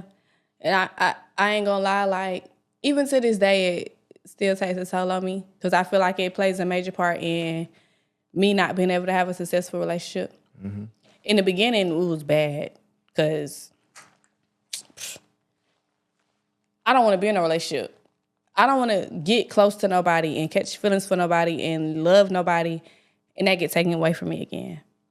So I ain't even had no desire to even want to be with a nigga for real. Like, we had some fun or something like that, but that about it. yeah, You know what I'm saying? But that shit was just, it still is. It's a lot. It's a lot. yeah. I didn't mention this last time, and we ain't gonna go deep into it, but you know, I worked with Juice for a while. So one time I interviewed him, this is when I was just interviewing people, just practicing and stuff too. He brought it up, and I never realized that he knew that. I never knew the two, you know, was hand in hand. And I remember asking him about that, like, you know, I know what it feel like, but just when his perspective of like having some sort of survivor's remorse too. Because when something like that happened, like, yeah, you don't pass, but it's like you never could be the same. Especially being there. You Like, always feel like, what could I have done? What could be different? What should I have done? Did I do the right thing? Did I not do the right thing? Like, it's so much. And I'm sure it's so many steps until before shots get fired where you like, I should have. I should have. and I could have. I could have. And to go back to what him saying, his mom said, like, don't go to sleep, but But this is sleep. You can't like it's the rest of your life sleep now. Every night you think about it. Randomly. Every time. You could be having a great time, a great 5 years, and then just randomly it just. Yeah. I'm gonna say this. I'm at a better place mentally, so I try not to place too much blame. But if anybody want my honest opinion, I feel like it's his fault. Because from the way that the investigators, the Waffle House people, even the people that was involved, like, made things out to seem like, nigga, it was your fault, you started it. Like, he was inside ordering his fucking food, and you supposedly said something out of way to this female who was with this nigga. You know what I'm saying? It was a female. I never knew that. Yeah, and okay, so Wild was the type of nigga, like, everybody called him when it was smoke. Everybody looked to him when it came down to handling some business. And I have to tell my daughter to this day, like, stop sticking your neck out for people because it's going to get you fucked up. Like, I remember one time I used to work at Waffle House, and I worked overnight this night because it was Black Friday weekend. And he had the car. And I got a call. This nigga was locked up for fighting in the mall. And it wasn't even his shit. It was somebody else's shit. One of his partners had smoked with a nigga that was in the mall, and him and his partner was in the mall together. And they got to fighting in that bitch. But out of all the people, he the one got caught, got locked up. Mm-hmm. You know what I'm saying? Like, that's the type of nigga that he was. So even now to this situation where your partner said some slick shit to this girl who outside in the car charging her phone, a nigga that she with, who, mind you, ain't her nigga, who, mind you, ain't from here, who only down here to work. He come outside to... And this is just, now if anybody know anything other than what the fuck I'm saying, y'all tell me that, because it's been 8 years. But from my understanding, Juice said something to the bitch about the car. She said something to him, they got to arguing. The nigga she with, I don't know which one transpired first, but nigga who she with came outside, sat in the car, his gun in the armrest, shit type shit, woo. Wild come outside. He tried to defuse the argument between the nigga and Juice, between the bitch and Juice. And the bitch drunk. She mushing him all in his face and shit like that. He pushed the bitch. And the nigga shot him. He got shot 9 times. Nigga shot him. Him and the nigga never argued, never. From what the investigators tell me, him and the nigga never said nothing to each other. And the only reason they got caught, because one of them, I think it was the girl, I think she dropped her phone at the scene or some shit like that. But like, Buddy was trying to run. He was trying to get the fuck on. You feel me? But it ain't go like that. You know what I'm saying? But yeah, like, I do fault him completely. And I mean, I'm pretty sure there's survivor's remorse, because after that, he got married, he had more kids and stuff like that. But my only issue is, I don't give a fuck what I did or didn't do after he died when it come down to how people felt like I was moving or wasn't supposed to move. I got a kid, he got a kid. We had a kid together. And y'all don't give a fuck about my baby. My husband got one homeboy to this day. That when it come down to Christmas, because that's my daughter's birthday, and when it come down to back to school, he makes sure he get my daughter some shit. He called, he check on her, he got her number, they talk. And that's my problem. And I feel like for a nigga that was right there, that could have possibly put him in the car and drove him to the hospital or whatever the fuck you could have did, nigga, you don't even call and check on my baby. And that's my problem. Because you got kids. And as a father, you're able to be a part of your kid's life. And my baby daddy is never coming back. He's never coming back. And you don't even give a fuck to even check on her mental and see how that affected her. And she's 13. So that's my issue. So I don't really fuck with people. Understandable. Yeah. Very understandable. It was a lot of people that was a part of my life prior to that and after that I don't communicate with. Because even when I was going through my shit, like, I don't give a fuck if I felt like I wasn't moving the way I supposed to move. I feel like y'all should have grabbed me like, bitch, tighten up. Yeah. You feel me? And it was just people that just let me fall, and I feel like they glorified it. Like, they was loving the fact that I was fucked up mentally. You know what I'm saying? Yeah.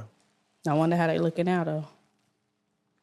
Because I know you said for a long time you was like in a dark space. You spazzed out. You was angry all the time and stuff like that. So, understandable once again. Like, life it change. Bothers me now. Like, I hate the holidays. I hate Mother's Day specifically. The person that made me a mama, he not here to acknowledge it, my daughter, she a kid. Don't nobody be like, hey, you a fair, widowed mama. And you handle that motherfucking business. Like, me and my daughter ain't never been evicted. We don't get no lights cut off, water cut off. They don't go hungry. She don't go without no shoes, clothes, no nothing. It's times my people might see my daughter with her natural her hair not done, and see my hair done, and they be wondering, but my baby like her natural hair. Like, you know what I'm saying? And I don't feel like I gotta explain that to nobody, but it just be little shit like that I have to deal with. People be like, oh, she be dressed up all the time when she go out, while her daughter don't look like that because she a fucking kid. And I let my kid be a kid. And I'm not finna go out here and buy no $200 outfit or pair of shoes because social media want to see that. If my kid wants some shoes, then when she click her heels 3 times, the bitches light up, that's what the fuck she gonna get. You know what I'm saying? If she want to wear her natural afro, that's what she gonna get. But it's just like, even with him passing, like I done caught a lot of slack for a lot of shit, from wanting to be outside and party and club. And I have to make people understand that when my nigga was here, like, this what we did. Yeah. So I don't really know nothing else. I don't know how to gravitate towards anything else because this is what my life was for forever. I mean, I guess my question would be, what you supposed to do? Are you supposed to just like be sad the whole time, like all through life? I don't think he'll want that for you for one, but I think also that's what motherfuckers wanted me to do. Because even his sister called DFAT something about 2 times, tried to get my baby taken from me. Her and his auntie tried to get my baby taken from me, and his mama called me straight up like, hey, go get my grandbaby. Go get my grandbaby. They tried to do the same thing to me when they daddy died. Go get my baby. You know what I'm saying? And I was glad that I had, like, one thing I can say I love about his mom, that's why I say I love my dudes, because one thing I love about his mama, like, even when me and him was together, she never played the that's my son shit. Like, it was a time where he used to work at Big Lots on Peach Orchard before they closed down, and I worked at IHOP in Evans. So, like, before I go to work, I used to sit at his job with him, either sit on the bench or either I used to sit there and help him bag groceries because I wanted to be around my man. So I didn't even understand how the fuck he was able to be slick. And this nigga gave a bitch the house number one time or something, and I caught him cheating, and I was finna leave, and he was tripping because I was trying to leave. His mama was like, no, let her go. You fucked up. Let her go. Leave her alone. You know what I'm saying? Like, his mama ain't never been no side choosing ass woman. Like, she gonna choose the side of right and wrong. And his mama still like that to this day, and I love her to death. Love her to death. That's dope. Speaking of dating, how was dating as a female rapper? I hate it. I hate it so bad. And I don't know if it's because of the generation that we live in or if it's because I'm a rapper and the music that I make, but this shit is on the floor. This shit on the floor. I swear to God it is, because it's like, I get one side of niggas that be like, oh yeah, I heard your music. And then I don't know if they think I'm a freak because of my music. I don't know, but they be trying me in ways that I just be like, nigga, is you cool? And then I got another side of niggas that be scared to date me because of what I talk about in my music, and they think I'm like that. But this shit is not it, especially with me being older. Like, I don't want no street nigga. I don't want no nigga that's outside because I already went through tragedy. So anybody could die any type of way, any day. We could be sitting right here during this interview, a plane could crash right on this bitch and we could die. However, it's not gonna wood down. God forbid, but I'm just saying, like, I don't want to increase my chances. I'm not gonna increase the probability. So I don't want to date nobody who come with things that could cause that shit to end short term. So when a nigga come to me and you sell drugs and you in and out of jail and you got all this shit going on, I don't want that. I'm building my credit. I'm trying to buy me a house. I want me a brand new wheel. You feel me? Like, I need a man in my life that could be a valuable father figure, because I ain't never looking for a nigga to replace her dad. You feel me? But if you're going to be around my baby, I need you to be able to give her some good life lessons and to take with her when it comes to dealing with people and dating and stuff like that. And I just, it's hard to come by. It's very hard to come by. So shit, I've been by myself for a long time. Also, making music. It's harder to collaborate with guys and stuff because I almost called you girl. Man, let me tell you something. Yo, that was crazy. Yeah. It's listen. It's just natural because I only talk to my girls. But yeah, like, being a female artist, it's hard because it's like, before I started dealing with you, I already had this persona. Because when you rap, you're just a character. You know what I'm saying? Even though a lot of it may be real life stuff that you rapping about, but it's a persona. So when it come down to my image and how I dress, I was this way before I met you. So now that you think, because my thing is, you're not my husband. We're not married. You ain't put no ring on this motherfucker. So don't expect that because me and you dating that I'm supposed to do a whole 360. Like, yeah, I'm gonna make sure I respect you and what you saying, but you also gotta respect who I am and what I do. Yeah. So don't expect for me to go fully covered hijab because I'm dating somebody. Like, I have an image, and I have an image I have to uphold, and I have fans, and I have people that are expecting and looking for a certain shit. And who the hell want to fuck with somebody that don't nobody else want to fuck with?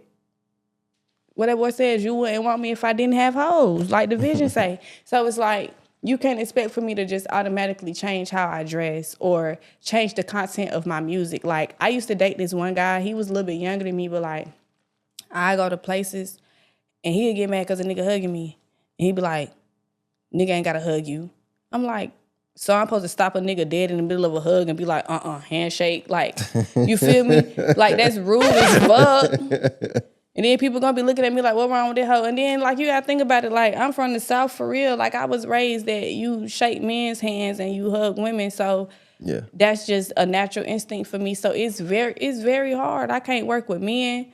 And then I do gotta worry about niggas flirting with me. I do gotta worry about niggas hitting on me because I'm a female rapper and because of how I dress. You know what I'm saying? And because of what I rap about. So it's... I be hearing, like, I had horror stories of, like, you know, you do a record with somebody, y'all do the record, y'all might do stuff. Now they don't release it until, like, you give them play. Or they don't want to, you know, give you the beat you want until you give them some play. Or y'all do a song, it's nice, but, I can't find it because you might have turned them down too many times. You ain't. That shit be happening. Or they ain't answering the phone no more because it didn't go how they wanted to go. That shit be happening. I'm not gonna lie, that shit be happening. Definitely be happening. Yeah, that sounds like it sucks, though. What about collaborating with women? It's weird. It's weird. I like to feel like I'm a girl's girl. I'm an advocate for other women that's in the music industry, whether you sing, whether you rap, whatever you do. I'm an advocate for it. But it's hard because a lot of bitches see me as competition. So instead of them being able to just do a song with me and work with me and see where it could go, it always be an issue of this bitch came harder than me. Or she getting more attention on her verse than I got on mine. You know what I'm saying? Like, it's a girl.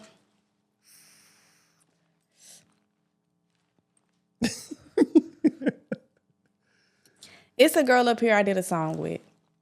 And I did a song with her because she had a buzz and she was doing songs with other people in North Carolina, not just Fayetteville. Yeah. They had a nice buzz. So I did a song with her. Now all of a sudden, they be acting like she on the other side. And I didn't do nothing to you. I ain't saying nothing about you. And I don't understand why, as an artist, it bothers other people so bad when you be like you the hardest. Because that's how the fuck you supposed to feel. Just a question, do you think it's all artists or you think it's with women? Some of these niggas is bitches. So I feel like it's with the niggas and the bitches. I feel like as an artist, you should want to say you're the best. Mm-hmm. And I feel like, because if you ain't coming with that, why would anybody want to work with you? If you doubting yourself and second guessing yourself, why in the fuck should I work with you? But yeah, and I also don't feel like you feeling like, as an artist, you feel like you're the best means that you feel like somebody else is bad. It does not mean that. Like, I just told you before we even started, like, I went to the studio last night. I just laid down 2 songs with my homegirl. She rapped to her name Passionate. PASSIONN and the number 8. Y'all go look my bitch up. Shout out to you with the promo. Because that's my bitch. I just left her house this morning. I spent the night at her house last night. That's my dog. We like this. We locked in. But she do her shit, bro. And I never take nothing away from her. I fuck with Newbie. Newbie do her shit. Tasmania do her shit. Stuck Up Kayla do her shit. Shay Shay Too Hot do her shit. Deja Cooper do her shit. Aisha I knew like that. I got plenty of female friends that do their shit. I still feel like I'm better than y'all bitches. I love y'all. But y'all bitches better feel like y'all better than me too. And I'm sure a few of them do. That's how you supposed to fucking feel. It don't intimidate me. And it don't make me feel like by us collaborating or being together that you're going to outshadow me. I don't feel like that. But unfortunately, some people come with those insecurities and they feel like that. And therefore, they kind of like try to sweep you under the rug a little bit. Or they kind of like, oh, and Jada J, because I got a song with her too. You feel what I'm saying? But motherfuckers try to just, yeah. I also seen like with you, like I think people like to try to. I guess I'm gonna say use it. I'm gonna just say use it. Use your name to kind of get attention for one, but also to start kind of like beef or whatever the case may be. I know it's rap, so I think it kind of comes with the territory in a sense. Sometimes if you're not like if you're trying to get your name up, I know people do that in the past. Like I don't have a name, I'm coming after you. I'm gonna come take your name and then I'm gonna go from there. And that's cool and dandy if your pen work that way, But I also know like we've seen even this year, like or this past year, the past 6 months, Child. where it don't always work in people's benefit to call you out or to say your name. I'm going to try to do this piece without speaking a bitch name because I feel like that weak ass hoe that got enough clout off of me. I gave her that because she's not the first or only person to try to come for me, but a lot of people I don't really get no entertainment to. Like, I'm be honest, the first person that ever tried me like that was Leisha Ray. I love her to death. She just DM'd me, asked me what I'm doing. Yeah, love her to death. Like, we have grown in our relationship, so it's different. But with Leisha Ray, before she got to where she is, she tried me with that trolling shit. And I told myself, I say, number one, the girl's slow, which I've learned that she not. Hey, she's smart too, though. And I have to tell people all the time, I too. swear to God, like you can ask my homegirl Niecy, like her husband on Star Child Films, he shoot a lot of my videos. I told them, and they was looking at me like I was crazy. I said, I'm be honest with y'all. Leisha not what everybody thinks she smart is. as hell. I said, I'm in group chats with this girl. I watch how she types. I observe how she speaks. She is very intelligent. Y'all the dummies. And since y'all being the dummies, she gonna keep treating y'all like it. Mm-hmm. But she was the first person that tried to come for me. And I was like, you know what? I'm not gonna do it. Say, first of all, this bitch slow. Second of all, she nobody. Third of all, even now, I love her and her personality to death musically. She can't fuck with me. So if I bring this girl name up, everybody gonna be like, who is this? Mm-hmm. They're gonna go to her page. They're gonna get to giving her views, yada, yada, yada, yada. However, everybody ain't think like me. And certain motherfuckers bit the bait. You feel me? And that's how she got to where she at. She the first person to play with me like that. And I love Leisha Ray. I'm gonna say her name because she already got her own wave. Yeah, definitely. It don't matter what I say or don't say. Her numbers gonna do what they supposed to do. However, this other hoe, I'm not gonna speak her name because fuck her. But it's so weird because a lot of times they start out as your biggest fans, biggest supporters. I had a video with her in the background, and with our particular situation, I won the showcase. She felt like I shouldn't have won. She tried to go behind my back, speak ill on my name, and got back to me. And I decided to no longer associate with her. It bitch dropped out the game for a couple of years. I ain't dropped no music, no none. I had a situation where before I even felt like DCB stole my song, I put a snippet on Facebook. All my supporters and them was like, oh yeah, Shawty stole your shit. I got a song called Come Outside. She got a song called We Outside. She felt like I stole her song. And I'm like, first of all, it ain't what you do, it's how you do it. Because you got direct line of communication to me. So instead of you speaking on me, knowing that we're not Facebook friends, you should have hit me up. But you didn't. You decided to troll. Cool. My people was like, fuck it. Y'all should do a versus. I'm like, all right. My people said they got a band. Her people get a band, we could do it. People was like, they got a band. So her side was like, they got a band. My side said they got a band. My manager, he got a club. So I'm like, shit, we ain't got to pay for no venue.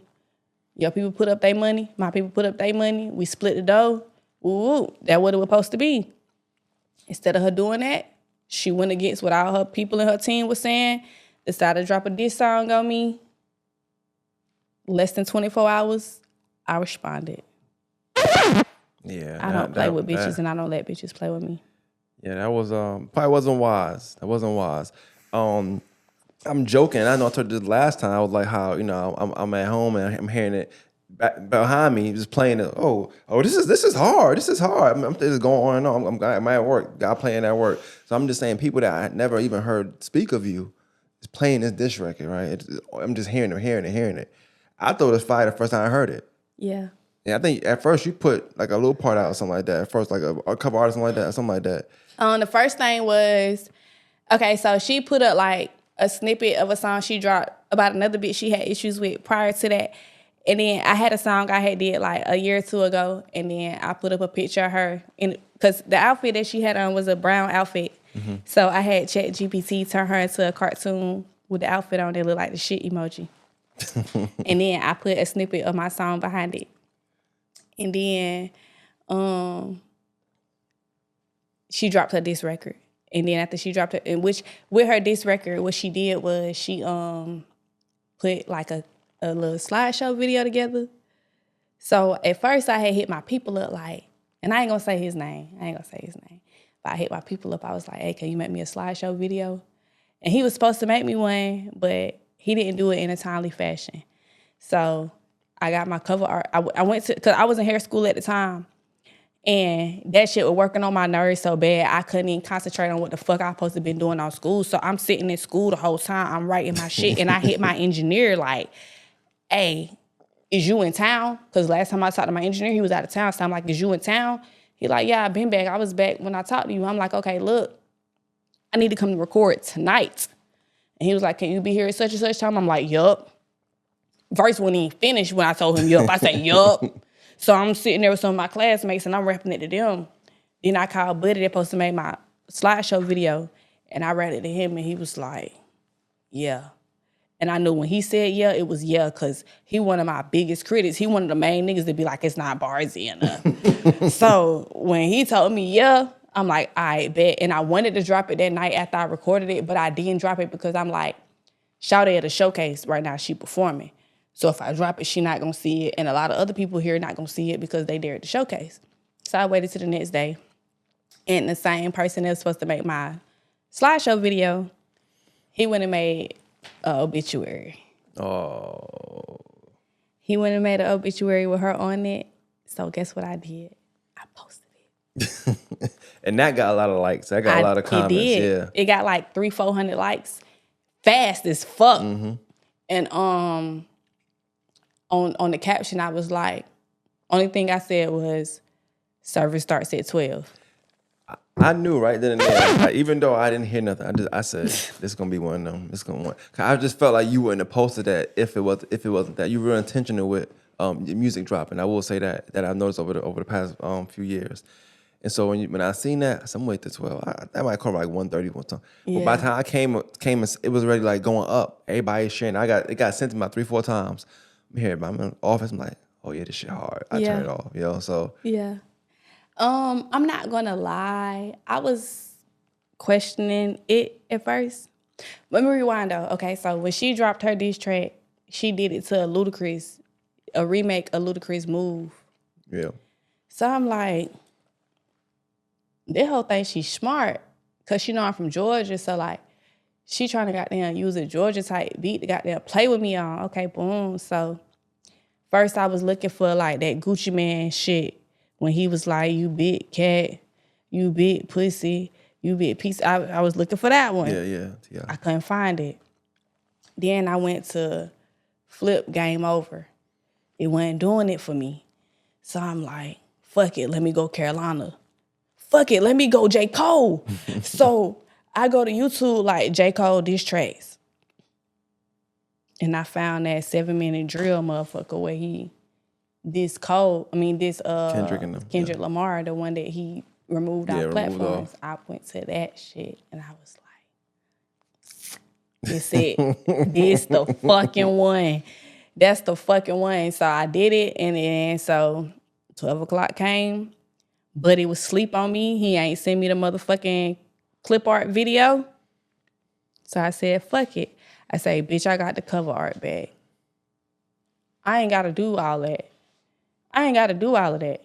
I don't got to sit down and sit here and put no clips. I ain't got to try to humiliate no bitch, no nigga, because I'm got bars, bitch. And I dropped it. And I dropped that motherfucker, and it went crazy. It went crazy. No, I definitely did. To me, I thought that was it. Like, even though she dropped one afterwards. She dropped two. I didn't know that, but Yeah. I know the Lame one. Bad Hoe dropped two. And they didn't do that. Yeah, I was about to say it was over.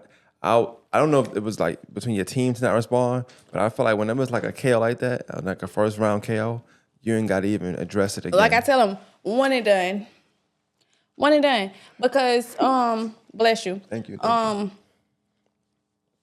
People be predictable.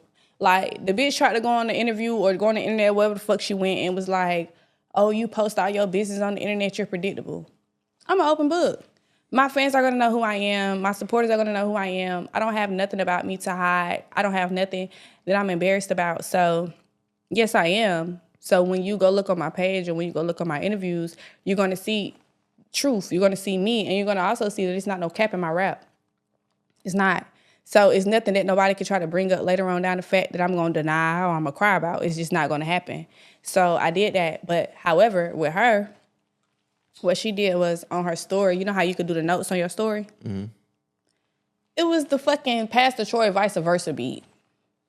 And the only thing I'm mad about is when she posted it, I didn't speak on it. Because in my mind, I started to make a post and be like, oh, this bitch finna diss me the vice versa. But what I did say was, I just dissed this whole mama. Yeah. I just said I was going to spit on her dead mama casket. I know she going to speak on my dead people. I said, what she going to do, speak on my husband, on my dead daughter? Okay, cool. And she did exactly that. Nobody knew how I was coming when I came how I came. But bitch, we know exactly how you're coming. Like, you just told her what you were finna do and how you was finna do it. The only thing that caught me by surprise was the cover art, but all she did was piss a lot of people off. Yeah. That's it. This question because I mean, obviously you won. You was victorious in that, so that's what it took matters. Her 4 days. Yeah, it took her 4 days to drop, and it was even people on Facebook that was like, that's from Fayetteville that got names for themselves in Fayetteville. That was like, hey, if she don't respond in 24 hours, if she don't respond in 48 hours, if she don't respond in 72 hours, and I'm like, why y'all giving her that much time? How much time? Yours is a day. Yeah, it wasn't even a full 24 hours. You just happened to drop it later on, but you had it done within. Yeah, I did it the same night. I dropped it less than 24 hours. I'm like, it didn't even take me 24 hours to drop. Why the fuck is y'all giving her so much grace? Why? Because she from here? Okay, I give her 48. Still after 48, it became 72. After 72, it became, what come after 72? 96. Yeah, so you see me over here doing my math in the air. Yeah, like, it's 96 hours, so it's like, bitch, we don't even want to hear it now. We don't even care what you finna say. Well, you didn't. And then it's like, even though I said the line where I disrespected her mom, and baby, you don't even understand how I tried to turn it to Inspector Gadget. Because if I would have found out what the fuck Janine Short was buried, baby, let me tell you, I was going to take a picture next to that mother. Because when a bitch challenged my petty, I'm there. Like, because I don't bother nobody. But when you get me activated, bitch, I'm there. You feel what I'm saying? Like, I had a whole picture of this girl, grandma's house in my phone. Like, I had a kid. So even though I want to act and respond the way I want to act and I want to respond sometimes, I'm a mama first.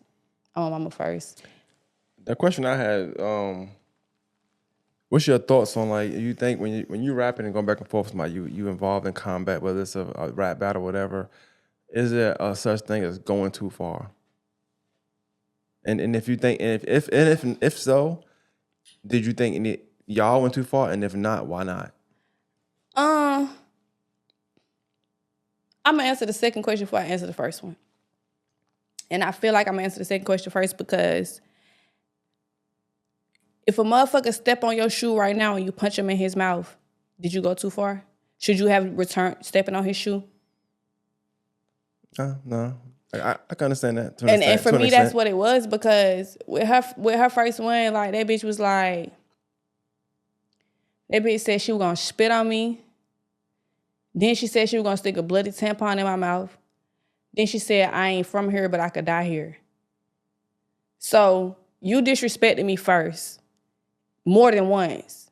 So if you thought for a minute that I was gonna come back just like, oh, I'm a pistol whip that hoe for 40 minutes straight. If you thought I was gonna come back like that, that's where you fucked up at, because you can't disrespect nobody and tell them how to return the disrespect. Mm-hmm. It don't go like that. You can't do that.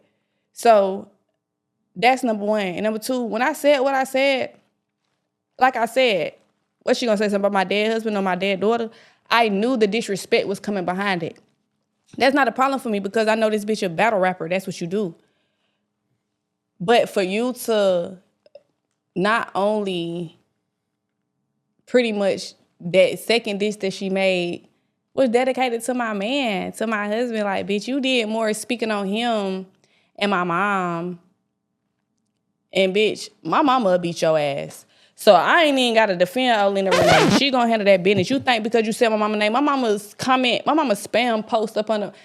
comments up under my post because she's an older lady and she's out of touch with reality and social media, so she don't understand how it works, how some people, other parents may know. Yeah. You feel me? So of course you know my mama name. I done tag my mama and shit. Like you said, I'm an open book. But you went as far as to the majority of your diss song was about my husband. And then your cover art, he got, just like you got brothers who felt some type of way about me saying something about your mama. My husband was a big GD, righteous individual. So now you got motherfuckers on my phone like, sis, what you about to do? You feel me? They hold your play, what you finna do? So now it's deeper than that. You know what I'm saying? Like, just understand that when you just got to be ready for whatever come behind it. Like, that's it. And I'm always ready for whatever come behind it. However, I'm just not loud. A lot of people get themselves fucked up because they loud. They talk too much. Well, I thought it was the irony is that you said she actually is a battle rapper, but you're not a. I don't look at you. I don't look at you as a battle rapper. That ain't my shit. Cause I beat one of these hoes up. I'm not sticking to no rules. I'm not gonna do that. But stepping into that world, you still was able to conquer that and be victorious. I thought that was dope. Thank you. No, you're welcome. This is a question I asked. Like, if it's no, it's no. But could there be any reconciliation between you? Fuck no. Okay, I figured. Fuck no. You knew that. You knew that. I understand you had to add what you knew when you asked me. Fuck no. Fuck no. Fuck no. Fuck no. Fuck no. Hey, listen. It's so many people from up their way be like, I really just wish that y'all could work together. Both of y'all some dope ass artists. Bitch, my daughter said mama beat her ass. She spoke on my daddy. My daughter heard this. My child is hurt behind this shit. And it's like, I had to have a sit down with my daughter and have to make her understand, like, do you know your mama for real? Do you really know where this could go? Do you know that it's a possibility that you could end up not having me and you already don't have your daddy? Do you know that? Because I could pull up to fight anybody. We never know. Like, I just seen a video on Facebook that happened in South Carolina where it was a car accident amongst two white people and a black girl. And one of the white dudes just shot and killed the other white dude. You feel what I'm saying?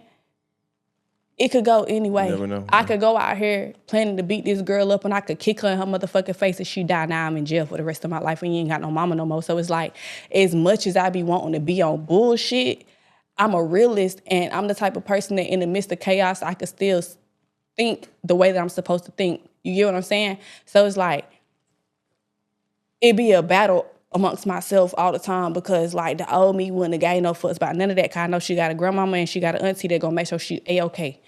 But this version of me be like, no, my baby need her mama. You know what I'm saying? Like, and even if I am gonna do what I'm gonna do when I do it to who I do it to, like nobody not gonna know about it. That's why I fell back off social media. So like just recently I had a situation where a bitch that was in my video because, and the only reason this hoe was in my video, cause I didn't know that hoe before the video. Only reason she was in my video was because she hit me up like, oh yeah, Niecy, I let Niecy stay with me. I said the whole name. Now I was trying not to say the whole name, but she was like, I let Niecy stay with me, and this bitch was fucking my nigga. Da da da. That's how that part even ended up in the song, and that's how she ended up in the video because she hit me up. Get your information. And after the fact, she made a sneak diss and post about the list because Fayetteville just had a artists to look out for a list for Fayetteville for the 2-6. And I was on there and Shawty was on there. I was 15, she was 16. And the bitch said something about it. And I commented up on the post with the eyes because I'm trying to see, like, who you talking about? I feel you. Because my thing is, even with my homegirl Passion, I just did a song with me and her that talked about it, like, Bitch, if you would have made that post indirectly, I would have commented with the eyes too on some petty shit like I did, but I still wouldn't know who you were talking about because, bitch, is you gonna put an address on this shit or is you gonna be a pussy and try to keep acting like, cause I hate when people do that.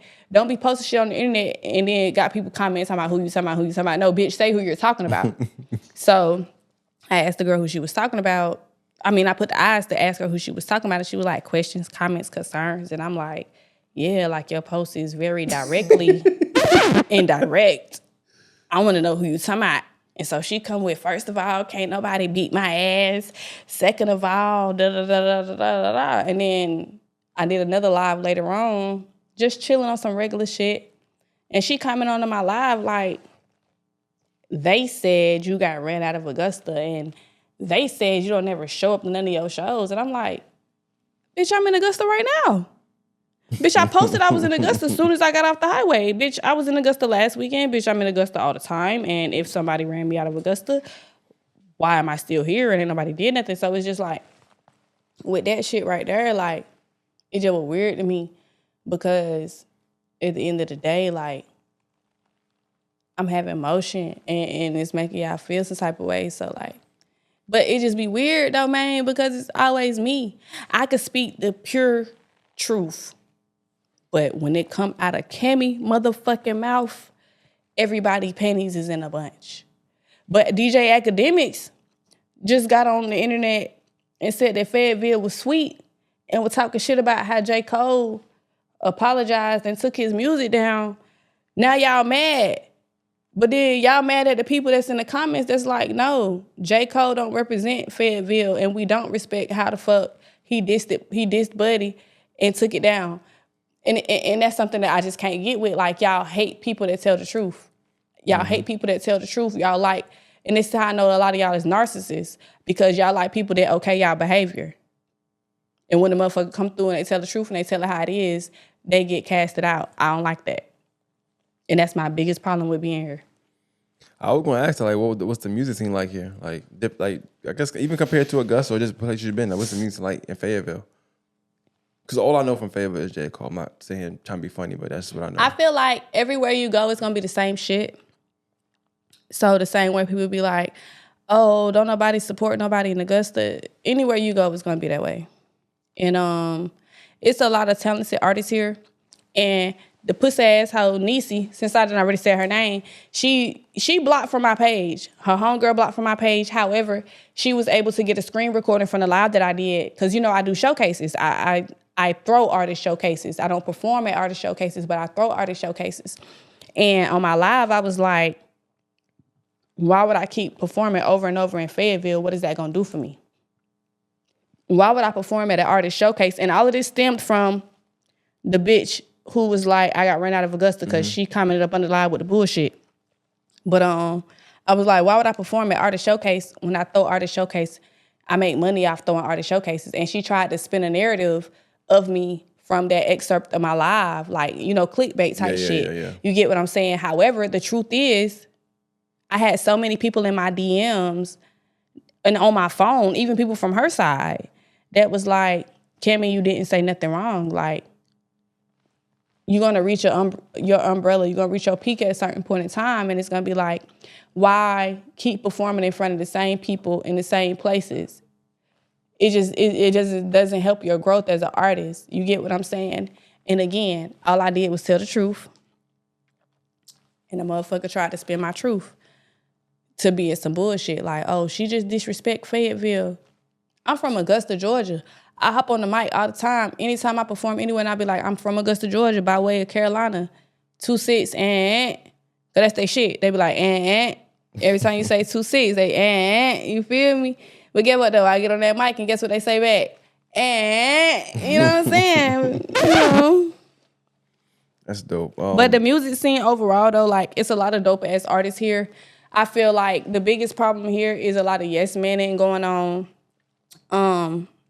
People be scared to speak up because of the same scrutiny that I received. And I feel like that's a problem because people should be able to point out the problems that they see here so that there could be an opportunity for growth. In order for y'all to be able to grow, you got to know where the weeds at.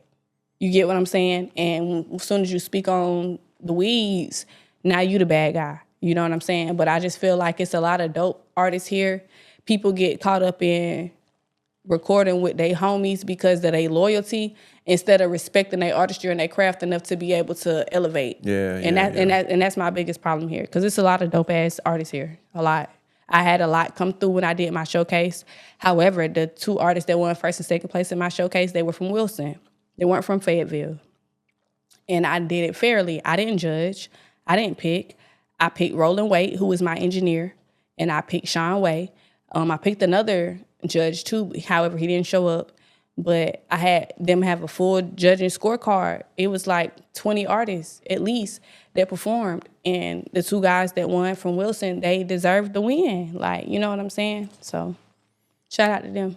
Nah, definitely shout out to them, man. Shout out to you too for even throwing on showcases. And I think it's dope to me when artists are able to do things like that and not be for yourself. Like, you got people throw a showcase and they're like, I gotta perform, I gotta do that, I gotta do this, but you're just doing it. They kept asking me. They kept asking me to perform, and I'm like, it's not about me. And that's dope. I think that's dope. And just, I also thought it was dope too. I didn't say this when you mentioned it, talking about it, but I did think it was dope how you did the video, having people from the city. I think it's always it's like I'm gonna disrespect you, then like also want to up it again. I'm gonna get the bar, but then I'm also want to up it again. I'm gonna put everybody that you know and probably work with in the video. That shit caused a lot of talk. I can imagine. Well, it caused a lot of talk because ain't that the name of your project? What? Talk of the Town? Hello. It did. It caused a lot of talk because the guy that shot my video, shout out to Oh So Talented. He's an artist as well.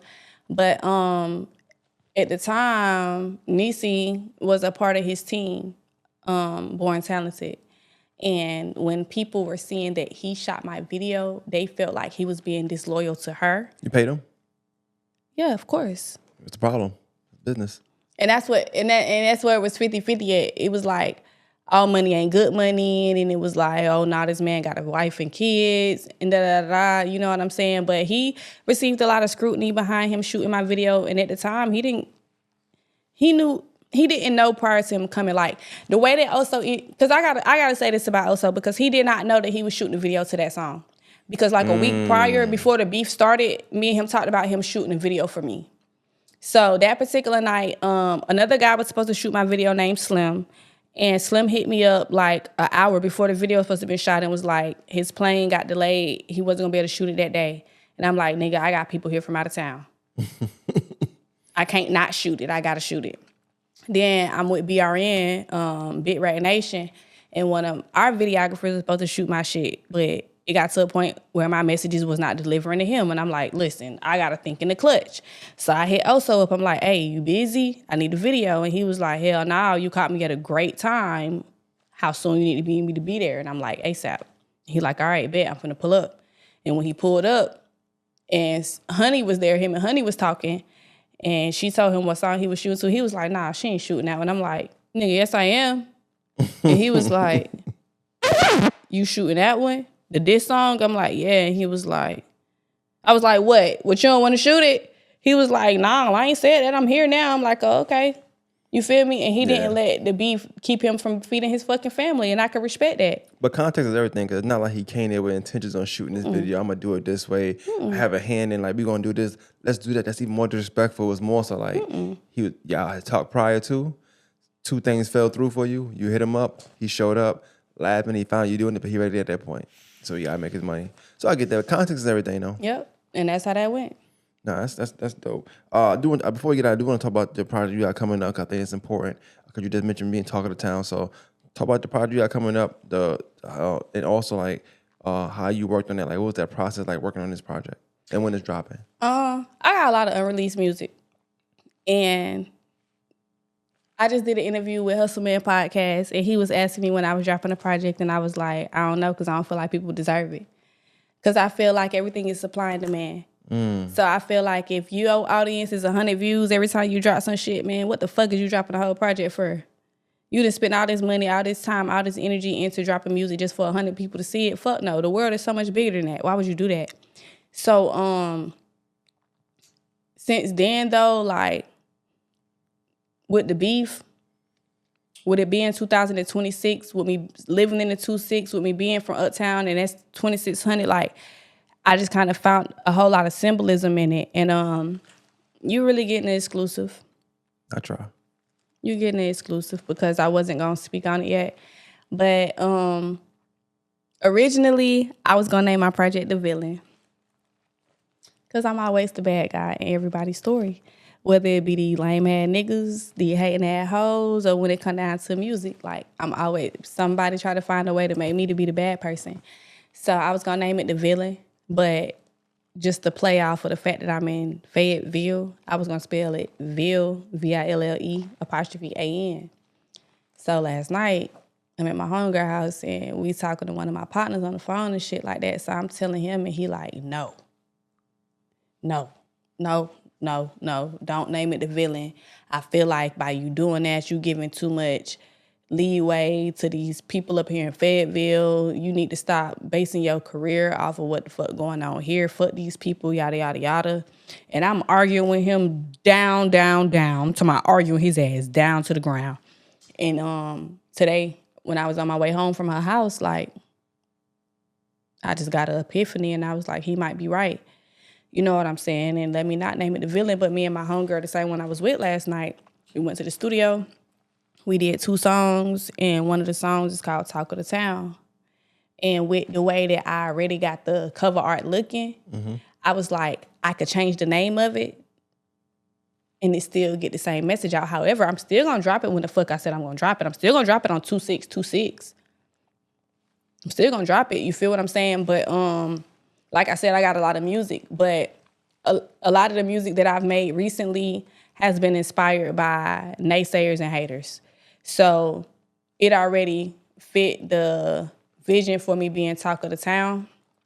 And I just kind of pretty much just went with it. Like, I have been thinking for months about dropping a project and what I would name it, and nothing would come to me. But when I got that epiphany today, I was like, yeah, that's it. That's what we doing. I like that. I like that title. Talk Actually, of the that Town. sounds better than The Villain to me. But I understand. I don't know if you. I guess was you gonna do like a connotation like DeVille, like with Fayetteville, villain, or just It was gonna be spelt Ville, apostrophe like a A-N. double entendre. Yeah, I like it that. was, Okay. and I was That's gonna fire too. That's fire. That's, yeah, I'm not and gonna then lie, like that's fire. the main picture was gonna be a picture of me in like a villain costume, but I kind of changed that up. So y'all gonna have to wait because I get my cover art back tomorrow. Okay. And then I'm gonna start promoting it tomorrow, and then I'll drop my track list in about another 2 weeks. But yeah, like I like Talk of the Town though. It's more broad. I feel like Talk of the Town Anybody gonna do can it. listen to it anywhere. What town we talking about, right? Because So I mean, think not that's only dope. that, I just feel like regardless, people are expecting me to speak on certain things. And I am, and I ain't, and I am, and I ain't. So you're gonna have to listen to it. You're gonna have to pick up what I'm putting down. You feel me? I might appease what you thought, and I might not appease what you was thinking. But when you listen, it's gonna make people listen to it regardless. Because I ain't gonna speak too much on the cover art, but when y'all see the cover art, y'all gonna be like, oh, that hoe don't play. Like, because see, I'm Miss Petty. I'm Mrs. Petty. So that was the whole reason why I was going for the whole villain theme, because like, oh, y'all hoes playing with me. I'm gonna show you how to troll. Oh, bitch, you want to troll? Bitch, I'm gonna show you how to troll. Cause don't play. I'm a real Scorpio. When I say I'm a real deal with like bitch petty, like vindictive as fuck, like bitch don't play with me. Psh. Yeah, like it could be whatever you want it to be. So like I was gonna go there, but like by me wanting to be bigger than the program and be bigger than where I'm at, and by me preaching to people all the time, I'm not local. I had to. In that moment, I wasn't willing to take that piece of advice. However, when bruh see this interview, or when he see the cover art, or when he see the name of the album, the mixtape, or even when I speak to him, he's gonna be like, okay, she listened. You feel me? Because I'm not a person that's not able to know that sometimes what I want to do ain't right. Right. That's dope. Like I'm a learnable person. Teachable. Yeah, I'm a very teachable, teachable person. So it's like I'm hot-headed in the moment sometimes. I'm able to be rational, but sometimes I be stuck in my own ways. But at the same time, I'm moldable and I'm able to be taught, and I don't want people to feel like when it come down to industry-wise, like, oh, you can't tell this hoe nothing. She thinks she know everything. Yeah. So, like, I took it as a teachable moment and I processed it and I'm a pop it. And I just really just hope that everybody like what I do, because some of the songs that I'm putting out, y'all might have heard a snippet of, but I think as a collective, it's going to be a great body of work because I have not dropped a project since trap. And I think I dropped trap in like 2011. You still got time, No, like finalizing no. and stuff. So It wasn't 2011. It was 2018, 2019. I dropped trap. So I haven't dropped a mixtape ever. I dropped the EP and that was it. So I just really just hope that everybody appreciate what I'm giving. What's your thoughts on skits? You like skits? No, I fuck with it. You gonna put one on there? Just think about it. That's all. I That's all I'm saying. already Just think thought about it. Okay. I already thought about it. I just think, I always think like we get back to the essence, like skits just make an album. So I think it's a good rollout into like the next song or like give you a break from the music real quick. Let's laugh or let's. And then with us being in the content world. Yes, yeah, that's what I'm talking about. Make us a little real, you know? Yeah. So I think that's dope. I did have 2 more questions. So you said that last time too. So you were the Scorpio. I thought it was funny last time. The real one. Yeah. Please say what's the fake real one? one. The real ones is say the fake one for me. the November ones because Wait, you said the real ones is November? Uh-huh. Okay. So the real ones is November. What's wrong with October ones is y'all ride in Libra coattail. Oh. Y'all get 2 weeks. If that, y'all get about 9 days out of October. And then y'all think that y'all the shit because y'all like, oh, we started off. They give y'all, 9 days? But you rock with Libras, though. You rock with Libras, I fuck with Libras, heavy. Yeah, sure. Clap it up for Libras. Man. Yeah, I fuck with Libras. However, when it comes down to this Scorpio shit, baby, look at November and see how many days we get. And then look at October and see how many days y'all get. And tell me how the fuck that supposed to go. Like, I don't understand how, I just don't get how y'all feel like y'all bigger than the program. Hey, man. It's not a thing. Teamwork make the dream work, man. We all United States of Scorpio for sure. Definitely. And you said something earlier, and I didn't want to cut you off. This is probably one of the last ones I got. You mentioned earlier, like how sometimes being younger, people might tease you for this or that. Your gap, you being skinny, or like you said, skinny. Like even now in life or back then in life, whatever time you wasn't confident in your appearance, 1 and 2. If so, does that still stand now, or you feel like you comfortable in with you and your skin? I used to be insecure. It took a long time for me to get to a point where I was comfortable in my skin. Because even with me dealing with my husband, like the times that we had infidelity problems, it was always with bigger girls. So it kind of like resonated on me kind of heavy. But now though, like I have a lot of confidence, but I'm not gonna sit here and act like I still don't have things that bother me. Like I want to get my teeth done so bad. And it'd be weird because when they do come to me dating niggas or me dealing with niggas, like niggas be like, you better not close your gap. I love your gap. Or if it come down to like, I remember years ago, it's probably been over 10 years, like I seen a guy I went to school with and he was like, your name Cameo? And I'm like, yeah. He was like, I remember you because your gap. You feel me? So it's like, I know it's something that people kind of like associate with me. But at the same time, I want to see me with perfect teeth or close to perfect because I don't want to close my gap completely. But I do want to straighten my mouth out, like, you know what I'm saying? Or gain like another 15 pounds or something like that. But hell, I done had 2 kids, baby. I'm in my 30s and I can't get over 120 to save my motherfucking life. So I just came to terms with I supposed to be some slim thick shit. You feel me? But from older niggas to younger niggas, like I don't give a fuck how ugly a bitch think I am. How we pull the same niggas. How we fuck the same niggas. It don't matter what you think about me. You know what I'm saying? But long as I exude confidence in myself, then people are going to be drawn to me. But when I'm insecure and I express my insecurities, it's going to veer people away from me. So I just have to be comfortable with myself, speak life into myself, and make sure I keep my image up to the best of my ability. And I can't lose with that. So, you know. That was dope answer. Clap it up for you, man. That was a good answer, first of all. And also, stop right there. I want to say, yeah, everything do happen for a reason because I feel like this one was like better than the last one. And it wasn't bad. I don't believe in no bad interviews. I'm going to ask you a question. But I just feel like because we already talked, it was certain things we didn't have to double and talk around, but also things we can get straight into. So I thought that was cool. But you was looser this time too. You was still chill last time, but just maybe it's the space we in. I don't know. Maybe because we in the Ville. I don't know what it is, you know. But I think this one was really, really, is what I I don't wanted. know why, because I look like a snack. You know? My girl, the Darnella Shaw from Butterfly Cosmetics, I believe it is. I don't want to say the name wrong, but she got me right. Did the makeup tea. I went in my closet, put this shit together, you know. Can't never go wrong with the black. Nah, I definitely shout out to you. I appreciate you for coming through. This was definitely a dope interview. I always wanted to get you on, so happy you're able to come through. Bless the microphone. I'm wishing you success in your project and future endeavors. Don't start no trouble on Facebook with your Facebook posts. All right, stay out of trouble. Try. Stay out of trouble. But before we finish, though, I do just want to say, y'all, shout out to Maine. Shout out to More Than the Masses podcast. Thank you. I just want to say he is a very pleasant, very open person to work with. And at the end of the day, like he said multiple times, we done did this shit before. And my boy made sure he got on that road and come see me, then straighten it out. And it's not a lot of people that is willing to do that. So I appreciate you.